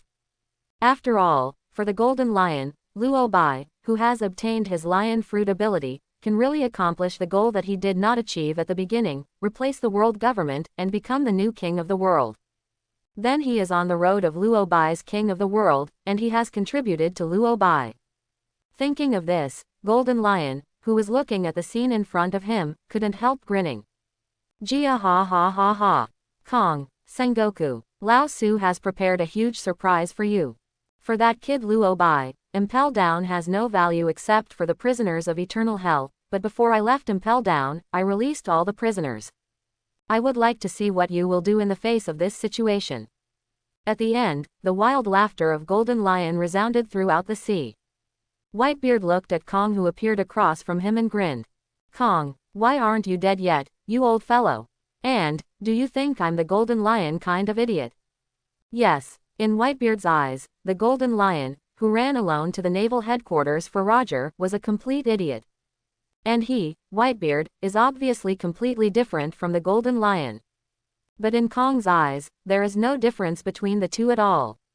The only difference is that Golden Lion was locked up in Impel Down, waiting for Whitebeard's fate, which is to die directly in naval headquarters. Thinking of this, Kong sneered. Whitebeard, your fate will definitely be more tragic than the Golden Lion. Are you, the so-called strongest man in the world, ready to die in naval headquarters? As Kong's voice fell, the commander-in-chief of the three armed forces did not hesitate at all. He stepped on his feet and charged directly towards Whitebeard's position. He raised his fist as big as a sandbag and slammed it down at Whitebeard's head. Boom! Facing Kong's attack, Whitebeard also punched and collided with him, and a violent roar erupted. A terrifying wave centered on their location and quickly swept away toward the surroundings. Feeling the power coming from his fist, Whitebeard smiled contemptuously. Kong, you are really old. Your fists are not as hard as they used to be. Whitebeard could clearly perceive that, compared to the year before, Kong, this guy is also not at the peak. You must know Kong's age, but he is much older than Whitebeard. Since Whitebeard's body is gradually weakening, there is no reason for Kong to maintain his peak forever. But even so, resisting the joint attack of Kong and Akainu at the same time, even Whitebeard felt the difficulty immediately. While resisting the opponent's attack, Whitebeard couldn't help sneering. Kong, Akainu, the two of you joining forces to deal with me are really in line with your Marine's usual way of doing things, diaresis. Whitebeard's words did not affect Kong and Akainu in the slightest, and Akainu still attacked Whitebeard with a blank face. For Akainu, he only knows that he is a soldier. As long as he can kill the enemy, no matter what kind of thinking is needed, Akainu will not mind at all. He doesn't want to have an incomprehensible moral cleanliness like some people do. As for Kong, he doesn't even care about Whitebeard's taunts. To deal with you pirates, we Marines will never show any sympathy and morality. What's more, for pirates like you who often backstab your partners and even betray the captain, shouldn't this kind of thing have long been used to? The words fell, and Whitebeard's face suddenly became extremely ugly. Even those members of the Whitebeard pirates couldn't help but look at their father at this time. Listening to what this guy Kong means, it seems that Dad still has some things that they don't know. In order to stimulate Whitebeard and want to make him lose his mind, Kong said without hesitation. Whitebeard, don't your sons know what you did? But it is also understandable that you, the father of the Whitebeard pirates, always want to leave a splendid image for his sons. Whitebeard's face was as deep as water and he didn't say a word, but the strength in his hands became a little heavier, and he wanted to use this method to warn Kong to be careful with his words. Not disappointing Whitebeard, Kong did not continue. After all, the battle with the Rocks pirate in the Valley of the Gods was actually not too glorious for their Marines. Because Marine was able to kill Rocks, the maritime overlord who suppressed the entire New World by himself, except for those guys like Whitebeard and Golden Lion who betrayed Rocks. The most important reason was because Marine chose to join forces with the Roger pirates. In the end, Marine took the credit for Garp, making Garp a Marine hero. If Kong said what Whitebeard backstabbed Rocks back then, there's no guarantee that Whitebeard wouldn't reveal the truth. This kind of behavior that hurts both sides, it is better not to do it. After seeing that Kong didn't continue talking, but just looked at himself with a half smile, Whitebeard couldn't help but secretly breathe a sigh of relief in his heart. The only thing Whitebeard didn't want to talk about over the years was backstabbing Rocks in the Valley of the Gods War. Especially for Whitebeard, who doesn't want his sons to know about it anyway. Only, a hint of worry appeared in Whitebeard's heart, and he glanced at Ace above the execution platform from the corner of his eye, and found that he was also staring at him nervously. Whitebeard is very clear that Ace is afraid of his own accident in this war. Now with the addition of Kong and the elites of the land and air forces, the difficulty of successfully rescuing Ace has increased several times. The battle between Kizaru and Dorag is on a par, and it is impossible to decide the winner in a short time. And in front of Kizaru, who has the ability of sparkling fruit, even if Drago's wind and wind fruit ability can increase his speed several times, it is absolutely impossible to bypass Kizaru and go to the execution platform. As for the remnants of the Roger pirates of Jabba and Kukaros, they were easily blocked by Aokiji alone. Even the situation of these guys has become precarious. Even when guys like Jabba and Kukaros were at their peak, they were no match for Marine Admiral at all, let alone in this age of aging. As for him, the strongest man in the world, he was besieged by Kong and Akainu together. In this battle, Whitebeard has fallen into an absolute disadvantage. If it continues like this, I'm afraid Whitebeard won't last long. Once accidentally hit and wounded by Kong and Akainu, Whitebeard's situation will become even more dangerous. Seeing this situation, Ace on the execution platform was full of worry, and his face was full of remorse. Why do you have to come to save me? Why did you bring Marco and Joes here with you when you knew what the situation would be like when you came to Naval Headquarters? I don't want to see anyone else die in this war. At the end, 2 lines of tears welled up in Ace's eyes. He could clearly see that more and more members of the Whitebeard pirates died on the way to the execution platform. Those people are all family members that Ace has been with for several years. If he didn't listen to his father's dissuasion and insisted on going alone to hunt down Teach, how could this happen? Ace regretted it. If possible, he would rather die at the hands of Teach or Luobai than be the culprit of the Whitebeard pirates. With this in mind, Ace shouted loudly towards Whitebeard's location. Dad, go away. I don't want you to save me. I'd like to die here. Please, Daddy, take them away. Ace's words were choked, her face twisted, and her face was covered with hot tears. After hearing Ace's shout, Whitebeard raised his fist wrapped in Shock Fruit's ability, knocking back Kong and Akainu in front of him with one punch, looking at Ace on the execution platform and laughing. Goo. My stupid son. Stop talking like that. I'm Whitebeard. Here I will never give up any son. Whitebeard's words are weird hockey. He doesn't just think that way, he does it too. Moreover, his remarks were also approved by all the members of the Whitebeard pirates. While facing the siege of 2 Marine Vice Admiral in Phoenix form, Marco looked at Ace and shouted. Don't worry Ace, we can get you out in no time. In the diamond form, Joes shone with dazzling light, and also laughed a few times. Ace, stop talking like that, just like Dad said, we won't give up any of our family. That's right, Ace, just wait for us at the execution stand. We can save you soon. At that time, we'll get out of the naval headquarters together. Ace from a high place could clearly see that several of the Whitebeard pirates were killed by Marine the next moment after they said they had to save themselves. And this kind of situation really made Ace full of emotion and pain in his heart. Ace knows very well that even if he can be rescued in the end, the Whitebeard pirates will definitely suffer extremely tragic casualties. They shouldn't be allowed to bear this kind of price. Just when Ace was about to say something, Rayleigh shook his head and sighed. Give it up Ace, they won't listen to you and just leave naval headquarters. If this is really done, wouldn't the partners who have been sacrificed in this war become a joke? What's more, you have been in the Whitebeard pirates for a few years, shouldn't you know better than others what kind of character Whitebeard is? Ace was silent, of course he understood his father's character. Nothing is more important to Papa than the family of the Whitebeard pirates. For his family, the strongest man in the world can even give everything. Rayleigh shook his head and turned his attention to Jabba, Kukaros and others. The 3 of us are all sinners who sacrificed our partners and family. Ace was the only one who suffered the torture in his heart. If it wasn't for him, Pluton, who was about to be publicly executed by Marine, how could Jabba and Kukaros, who have been incognito for decades, appear in this naval headquarters? What Jabba, Kukaros and the others are facing is Marine Admiral, who represents Marine's highest combat power. Sengoku on the side snorted coldly after hearing the exchange between the 2 of them. Don't worry, your fate will not be any different from those pirates below. After you get rid of them, it will be your turn. While Sengoku reprimanded Ace and Rayleigh, Garp on the other side had dark eyes. Now, in order to save his grandson, his own son has also brought the Revolutionary Army King Qian's into this war. Then, what position will he, the Marine hero, stand on next? In terms of inner torment and pain, there is probably no one present more than Garp. Captain, do you know what that old guy Kong said just now? How could Whitebeard be someone else's subordinate? He even betrayed the captain. Van Oka turned his head to look at Teach beside him, a look of disbelief on his face. For Van Oka, he has absolutely no idea what happened decades ago. But for Teach, he keeps it in mind all the time, and doesn't dare to forget it at all.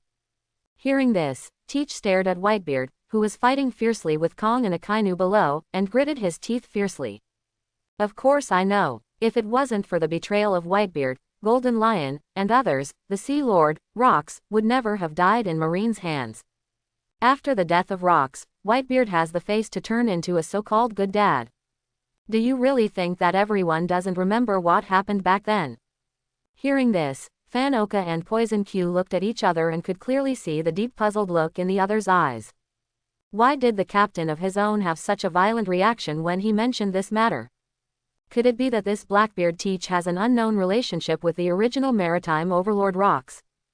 Just when Poison Q wanted to say something, Van Oka raised his sniper rifle again and looked into the distance. This time, without waiting for Teach to ask Poison Q, Van Oka said bluntly, "Captain, Shanks with his red hair pirates." As soon as the voice fell, Teach instantly became excited. Looking at the flag flying above the pirate ship that was fast approaching naval headquarters, Teach's body trembled with excitement. That guy Shanks is here at last. With the appearance of this shit-stirrer, this war will finally break out. Watching red hair pirates ship approaching naval headquarters, Teach couldn't help but get completely excited. After waiting for so long, the major forces are finally coming together. It can even be said that, except for the world government, who is used to being aloof and has not personally stepped down for many years. With the arrival of the red hair pirates, all the forces who want to participate in this war are already present.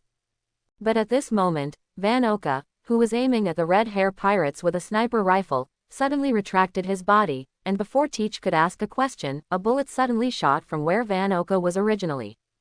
Seeing this situation, Teach's face suddenly became extremely ugly, and he stared at Van Oka and asked in a deep voice, "Van Oka, what's the situation?" Van Oka's face was also very ugly, and after changing his eyes, he said helplessly, "Found out, didn't expect that sniper at Red Hair Pirates would be so sensitive." Boil. Hearing this, Teach went numb. It was hard to find such a good place to hide. According to Teach's plan, he planned to wait until the war entered the white-hot stage, and after Whitebeard was hit hard by Marine, he would end up participating in the war. Kill Whitebeard and use Dark Fruit's special ability to get Whitebeard's shock fruit. But now it seems that this plan is going to be dashed just like the invasion of Impel down. While Teach, Van Oka and Poison Q were discussing what to do next, on Red Hair Pirates, Shanks and Beckman looked at Usopp, who slowly put down the gun in their hands and asked, "What's wrong, Usopp? Is there something wrong?" Usopp grinned twice.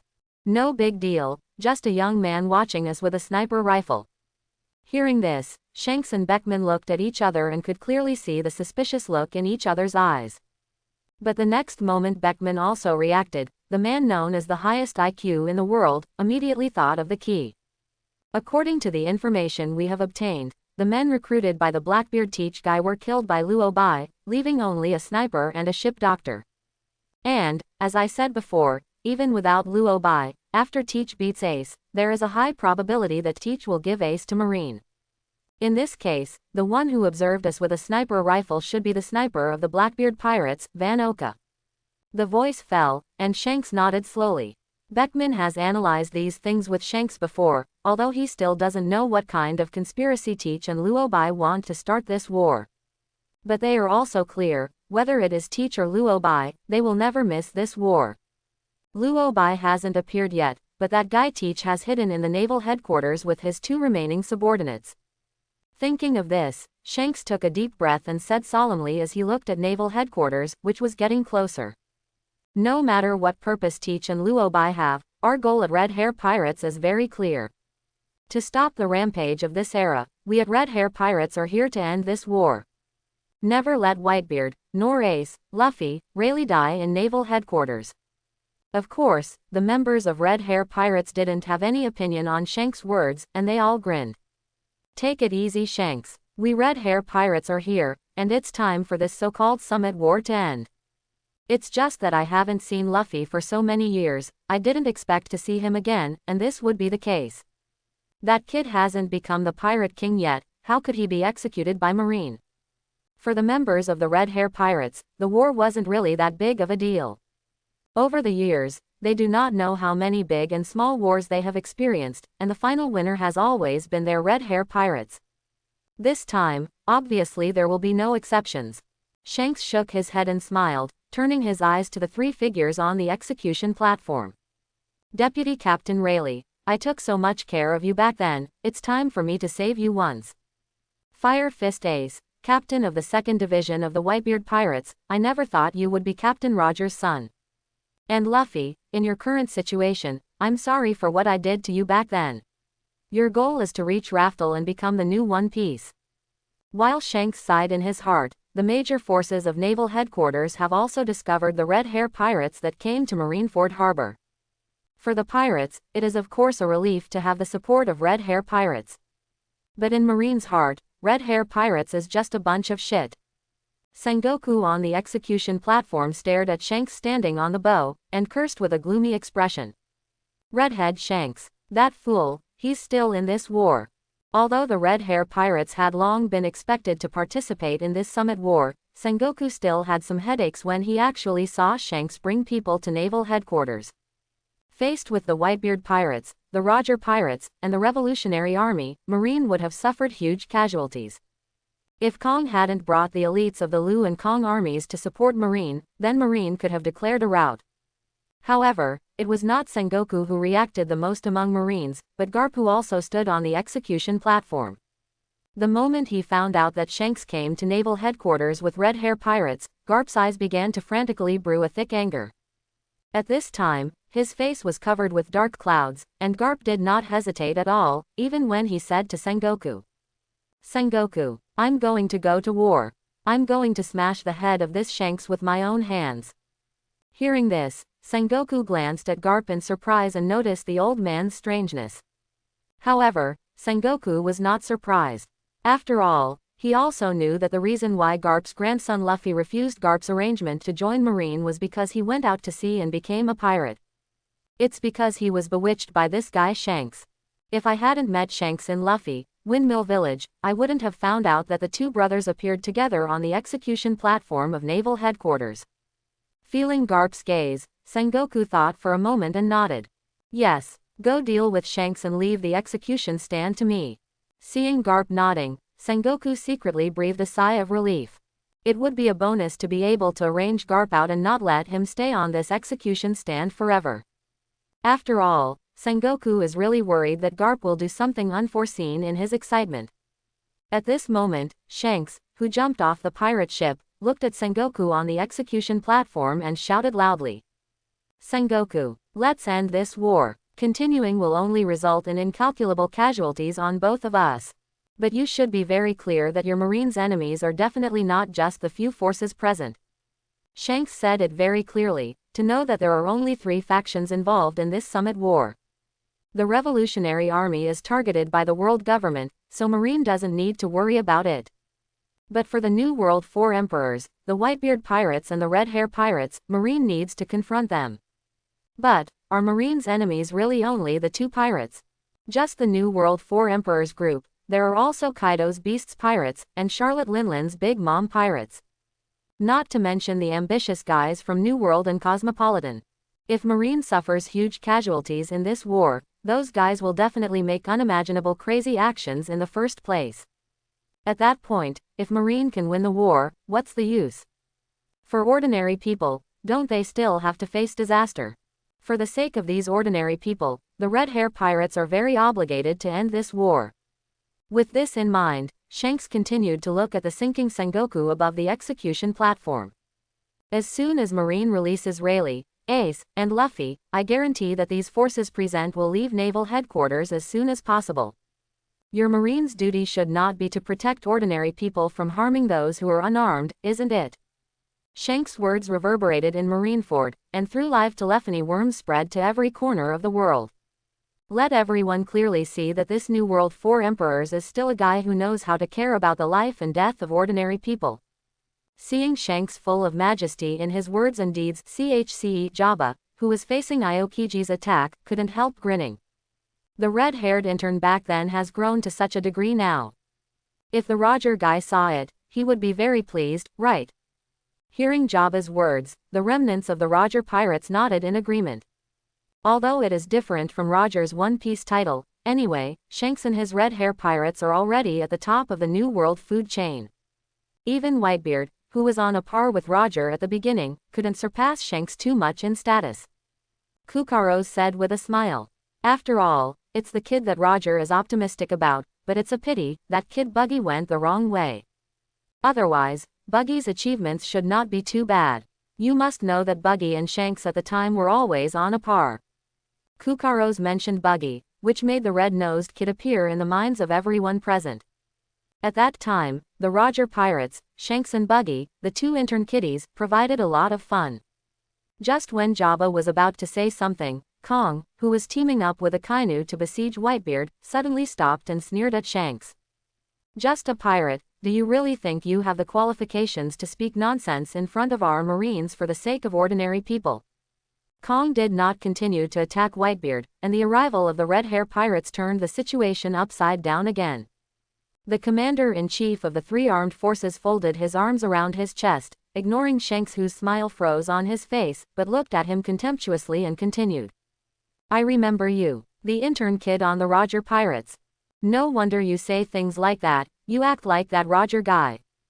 Obviously he's a pirate, but he always pretends to think about ordinary people. Have you forgotten that Roger did something to slaughter an entire kingdom just because someone offended your crew? Also, how many innocent people died in the hands of pirates in the so-called era of pirates created by Roger? You won't pretend for so long that you forgot what you are. Kong's words of condemnation echoed throughout Marineford, sending the naval headquarters directly into an extremely eerie silence. Even the people who watched the live broadcast finally came to their senses. They had just heard Shanks say that he wanted the war to end so that Marine would have more power to protect ordinary people. Originally, it made sense, and some people even really hoped that this Summit War would end there. But now, after listening to Kong's words, they finally reacted, and everyone was taken into the ditch by this guy Shanks. Isn't it because of the existence of pirates like Shanks that these unarmed ordinary people need Marines' protection? If there were no pirates, would Marines still need to protect them? You are a pirate on a horse, and you are one of the New World 4 emperors, so what qualifications do you have to say this kind of thing? All of a sudden, there were angry voices from every corner of the world, scolding Shanks, the shameless 4 emperors. Kong's short words successfully broke the image created by Shanks in an instant. Whether it's Ace, Luffy, and Rayleigh on the execution stand. It was the remnants of the Whitebeard pirates and the Roger pirates, and their faces became extremely gloomy and ugly at this time. Even the members of the Revolutionary Army were hesitant to charge the execution platform at this time. Especially the senior leaders of the Revolutionary Army, looking at their leader Drago, have become a little wrong. You must know the philosophy of their Revolutionary Army, but bring hope and light to every corner of the world. Let everyone live a happy and peaceful life. But what are they doing now? Dare the vicious pirates join forces to fight Marine? Is this really in line with the ideas and beliefs of their Revolutionary Army? As the leader, the reason why Dorag issued the order to let the Revolutionary Army participate in this Summit War is really to stop hiding in Tibet and let the Revolutionary Army appear in front of people to directly confront the world government. Instead of rescuing his son Straw Hat Luffy. Doubt filled the hearts of these Revolutionary Army members. Drago can clearly perceive that the atmosphere has changed. It seems that these high-level leaders of the Revolutionary Army no longer have the previous trust in their leader. However, Drago has no way to do this at all. Could it be that he has to explain to them that he really has no selfishness? Don't say whether these senior leaders of the Revolutionary Army believe each other, even Dorag himself doesn't believe this kind of words at all. Kizaru, who noticed this situation, couldn't help showing a wretched smile on his face, looking at the leader of the Revolutionary Army in front of him and teasing. Dorag, it seems that your operation to bring the Revolutionary Army to naval headquarters is a misstep. So many years of hard work, will it be in vain? Hearing this, Drago's face turned gloomy in an instant. Dorag can tolerate other things, but he must not sit back and watch what Kizaru said actually happen.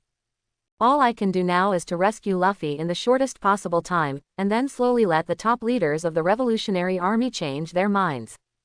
Thinking of this, Drago launched a frantic attack on Kizaru in front of him with a wind blade. Even outsiders would have this kind of reaction, let alone Shanks as a client. After realizing the impact of what Kong said, Shanks' face changed back and forth, but Shanks was still Shanks after all, and he immediately adjusted. In order not to let Kong continue talking, Shanks even changed the subject and shouted loudly at the spot where Usopp's bullet had just shot. Teach, stop hiding. It's time like this, aren't you going to show up? Teach, Blackbeard. After hearing Shanks' words, everyone present looked at the position where Shanks was watching. In particular, Whitebeard, the strongest man in the world, even strengthened his strength to hold Kong Yunchi. Faced with this situation, Teach could only helplessly stand up. Feeling everyone's attention, Teach couldn't help laughing loudly. Thief, ha ha ha ha. Shanks, you are as disgusting as ever. Teach's current situation is completely with a smile on his face, MMP in his heart. If it wasn't for Van Oka watching the red hair pirates with a sniper rifle and being spotted by Usopp, who is also a sniper, they wouldn't have been exposed. When this war is about to settle and Whitebeard is about to be killed by Marine, Teach will kill Whitebeard from the sky and take away his shock fruit ability, right? Both worry and effort. Now it's good. After being exposed by Shanks, neither Marine nor the pirate forces will allow Teach to continue to hide here. After seeing Teach appear, Whitebeard's eyes instantly burst into thick anger, and the cloud in his hand pointed straight. Teach scolded. Teach, you, how dare you appear in front of Lao Su? The fool who kills his family must die. For Whitebeard, the most hated thing in my heart is Teach. Even if Ace was handed over to Marine, Luo Bai, who caused the war to break out, would be behind Teach. After all, even what Shanks can guess, Whitebeard can certainly figure out. Even if Luo Bai didn't show up, Ace would definitely be handed over to Marine by Teach. Even, in the final analysis, isn't the reason why Ace hunted down Teach alone because this guy killed his family. Obviously they are family members who have been with each other for decades. When this guy Teach killed Sachi, he didn't hesitate at all.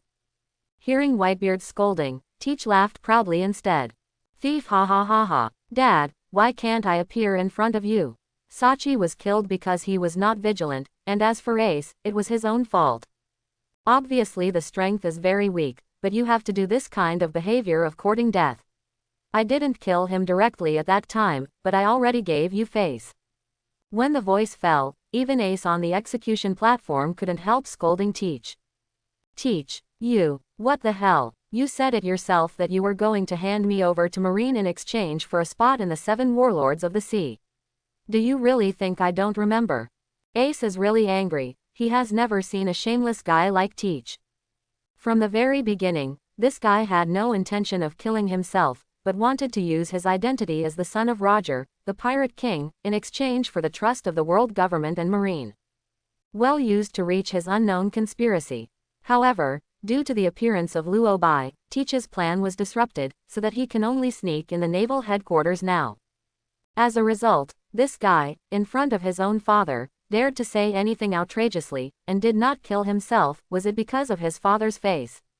With the thickness of Teach's face, Ace's words would not have any effect on him at all, but Teach looked at Ace with a playful expression and mocked him. Ace, why do you think so many members of the Whitebeard Pirates died in naval headquarters? The most fundamental reason was never what I betrayed the Whitebeard Pirates. But you, the so-called captain of the 2nd Division, simply don't have enough strength. If you were stronger than me, or even stronger than Luo Bai, would you still fall into Marine's hands and become the key to this war? Hearing this, Ace's face suddenly turned pale. He had never wanted to face this kind of thing before, but now after Teach's reminder, even if he was reluctant, Ace knew that what the other party said was the truth.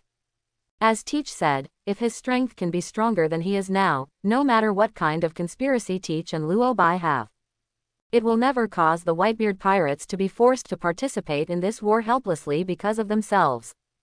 The captain of the 2nd Division of the Whitebeard Pirates is really not qualified. Seeing Ace's reaction, when Teach laughed twice and was about to say something, Whitebeard interrupted it and said coldly. Shut up, Teach. A guy like you has no right to accuse Ace. Whitebeard's words were echoed by most of the members of the Whitebeard Pirates, and Marco bore the brunt of it, staring at Teach expressionlessly. Teach, even if Ace didn't hunt you down, I'd definitely do it. You have violated the iron rule that the Whitebeard Pirates must not violate. Yoja, Beasta and others also helped, not wanting to see Ace getting hit because of Teach's words. Daddy was right with Marco. Teach, you guys shouldn't be living at all. Be conscious, Teach, since you are here, you will definitely be killed by us. Hearing the denunciations of the members of the Whitebeard pirates in his ears, Teach not only didn't care, but laughed even more wildly. Thief, ha ha ha ha, you want to kill me? Let me tell you the truth. The reason why I appeared in naval headquarters is to help marine and destroy your Whitebeard pirates. As Teach's voice fell, the expressions of the members of the Whitebeard pirates who were present instantly became ugly, and they couldn't help but curse at Teach. Obviously Teach looked very easy to get along with at the beginning, but because of a devil fruit, did he become what he is now? Even helping Marine against the Whitebeard pirates. Not to mention the Whitebeard pirates, even Marine was a little surprised after hearing Teach's words. But soon I figured out the key. Since Teach killed his partner, he has completely betrayed the Whitebeard pirates. As long as the Whitebeard pirates still exist, Teach will never have a peaceful day. And now is such a good opportunity to join forces with Marine to destroy the Whitebeard pirates. Teach will naturally not let go of anything. Since Teach wants to help, of course Marine will not refuse. After all, who wouldn't be satisfied with getting Marine to cut some casualties in this war? Teach couldn't help laughing to himself in his heart when he saw that Marine tacitly agreed that he belonged to their same faction. Fortunately, I was quick enough to react. Before you get Whitebeard's shock fruit ability, let's join forces with Marine. When Lao Su gets the shock fruit ability, Marine will know what a mistake they made.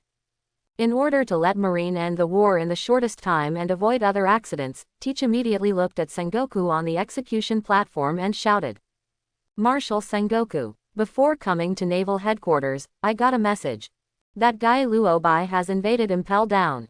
The voice fell, causing an uproar in naval headquarters. Everyone was wondering what the purpose of Luobai started this war, and even secretly waited for Luobai to come to naval headquarters. In the end, they never thought that Luobai would actually invade Impel Down before coming to naval headquarters. The expressions of the senior Marines became very ugly, but they knew very well what kind of prisoners were being held in Impel Down. If the prisoners are really allowed to escape, then their Marines will be busy. But what surprised Teach was that after hearing his words, Sengoku not only didn't express his thanks to himself, but instead gave him a vicious look, as if he was blaming himself for talking too much. Sengoku certainly couldn't thank Teach. The reason why he didn't publicize Luobai's invasion of Impel Down was for stability and not to distract the Marines present. But now it's better, this guy Teach told this thing directly in front of everyone. That Luobai, why do you do this? Gion's hand holding the saber turned pale because of the force it used. Not far from her, after seeing Gion's reaction, the Marine Vice Admiral also sneered. I said before, a pirate is a pirate. The behavior of a guy like Luobai is so crazy that people can't understand it at all. Hearing Kaji's words, Gion was still indifferent, just gritted his teeth, his eyes were full of anger and puzzlement. On the other hand, Hancock looked at the addition with contempt, and said with a disdainful look on his face. With a guy like you, what qualifications do you have to evaluate Luobai? What does Luobai do? Does it have anything to do with you? Boil, plus the whole person is numb. Isn't that Luobai's female relationship too good? Gion, who has been indifferent to him for so many years, has a special relationship with Luobai, so let's not forget that Boya Hancock, the pirate queen who has never met Luobai, has to defend Luobai. What's the point of riding a horse? Just when Kaji wanted to say something, Gion gave him a cold look and warned. Shut up and count. For us, the most important thing now is to destroy the Whitebeard pirates, the Roger pirates, the Revolutionary Army, and the Red Hair pirates. Other things, wait until after this war is over. Kaji closed his mouth after seeing the chill on Gion's face, but still secretly expected in his heart. That guy Luobai, better be killed by Magellan. Hancock glanced at Gion, snorted and said nothing. In Hancock's view, even if Luobai really wanted to release all the prisoners in Impel Down, it wouldn't be a big deal at all. Anyway, he was originally a pirate, and he was never like the red-haired Shanks, who advertised what to consider for unarmed ordinary people. Doflamingo on the other side rubbed his chin and smiled softly. Sigh, sigh, sigh. Invading Impel Down, that guy Luobai has done an incredible job. I'm really looking forward to it now that Luobai has come to Naval Headquarters to participate in this war, and his purpose has been revealed. Moria, who was not far from Doflamingo, glanced at him, and then turned to the battlefield. Moria doesn't care what Luobai wants to do, what he wants now is the corpse that died in this war. The more corpses, the bigger the zombie army Moria can create. However, how to steal the corpse in front of everyone's eyes is a big problem. What impresses Moria the most is the body of Whitebeard, the strongest man in the world. If he can steal Whitebeard's body after his death, that means Moria has the right to return to the New World. Thinking of this, Moria's eyes became extremely hot. Just as these guys had their own thoughts, Garp finally jumped off the execution platform and charged towards Shanks's position. Shanks, you bloody pirate, the old man will blow your head with his own hands. After seeing Garp's change, the Marine executives were horrified, and even thought that the Marine hero was really going to betray Marine. But they both breathed a sigh of relief after hearing Garp's words. However, Shanks, who is the party involved, is not as happy as these Marine executives. Seeing Garp attacking him, Shanks also knew the reason for what he did. He couldn't hide. After all, when he knew Luffy's identity, Shanks knew that such a day would come. Shanks didn't hesitate, even speaking solemnly to Beckman, Usopp and others. You go and help the others, Garp to me. No problem. Usopp put down the gun that was aimed at Garp's chest, and turned the muzzle to change the target. And Beckman, Rakiru and others also chose their opponents and participated in this war. Their red hair pirates do not have a weakling, claiming to be the most balanced Iron Wall pirates in the world. In this war, the role that red hair pirates can play is huge. As soon as Beckman, Rachel and the others left, Garp's punch as big as a sandbag slammed directly into Shanks' head. Boom! Facing Garp's attack, Shanks directly pulled out the saber around his waist to resist. Garp's eyes were red, and his eyes were full of anger and murderous intent. You pirate, if it weren't for you, how could Luffy go out to sea and become a pirate? How could this old man be in such a situation? Even if Luffy joins Marine according to the old man's arrangement, even Ace might make the same choice. Garp has always regretted that when he was busy running around the world to catch pirates, he failed to change Ace and Luffy's ideas, causing them all to go out to sea and become pirates. In Garp's opinion, if Luffy hadn't met Shanks in the first place, he had accepted his arrangement to join Marine. After getting along for a long time, coupled with his own persuasion, maybe Ace and Sabo will change their minds, no longer thinking about being a pirate but becoming a heroic sailor. The culprit behind all of this is the redhead Shanks who gave the Roger hat to Luffy.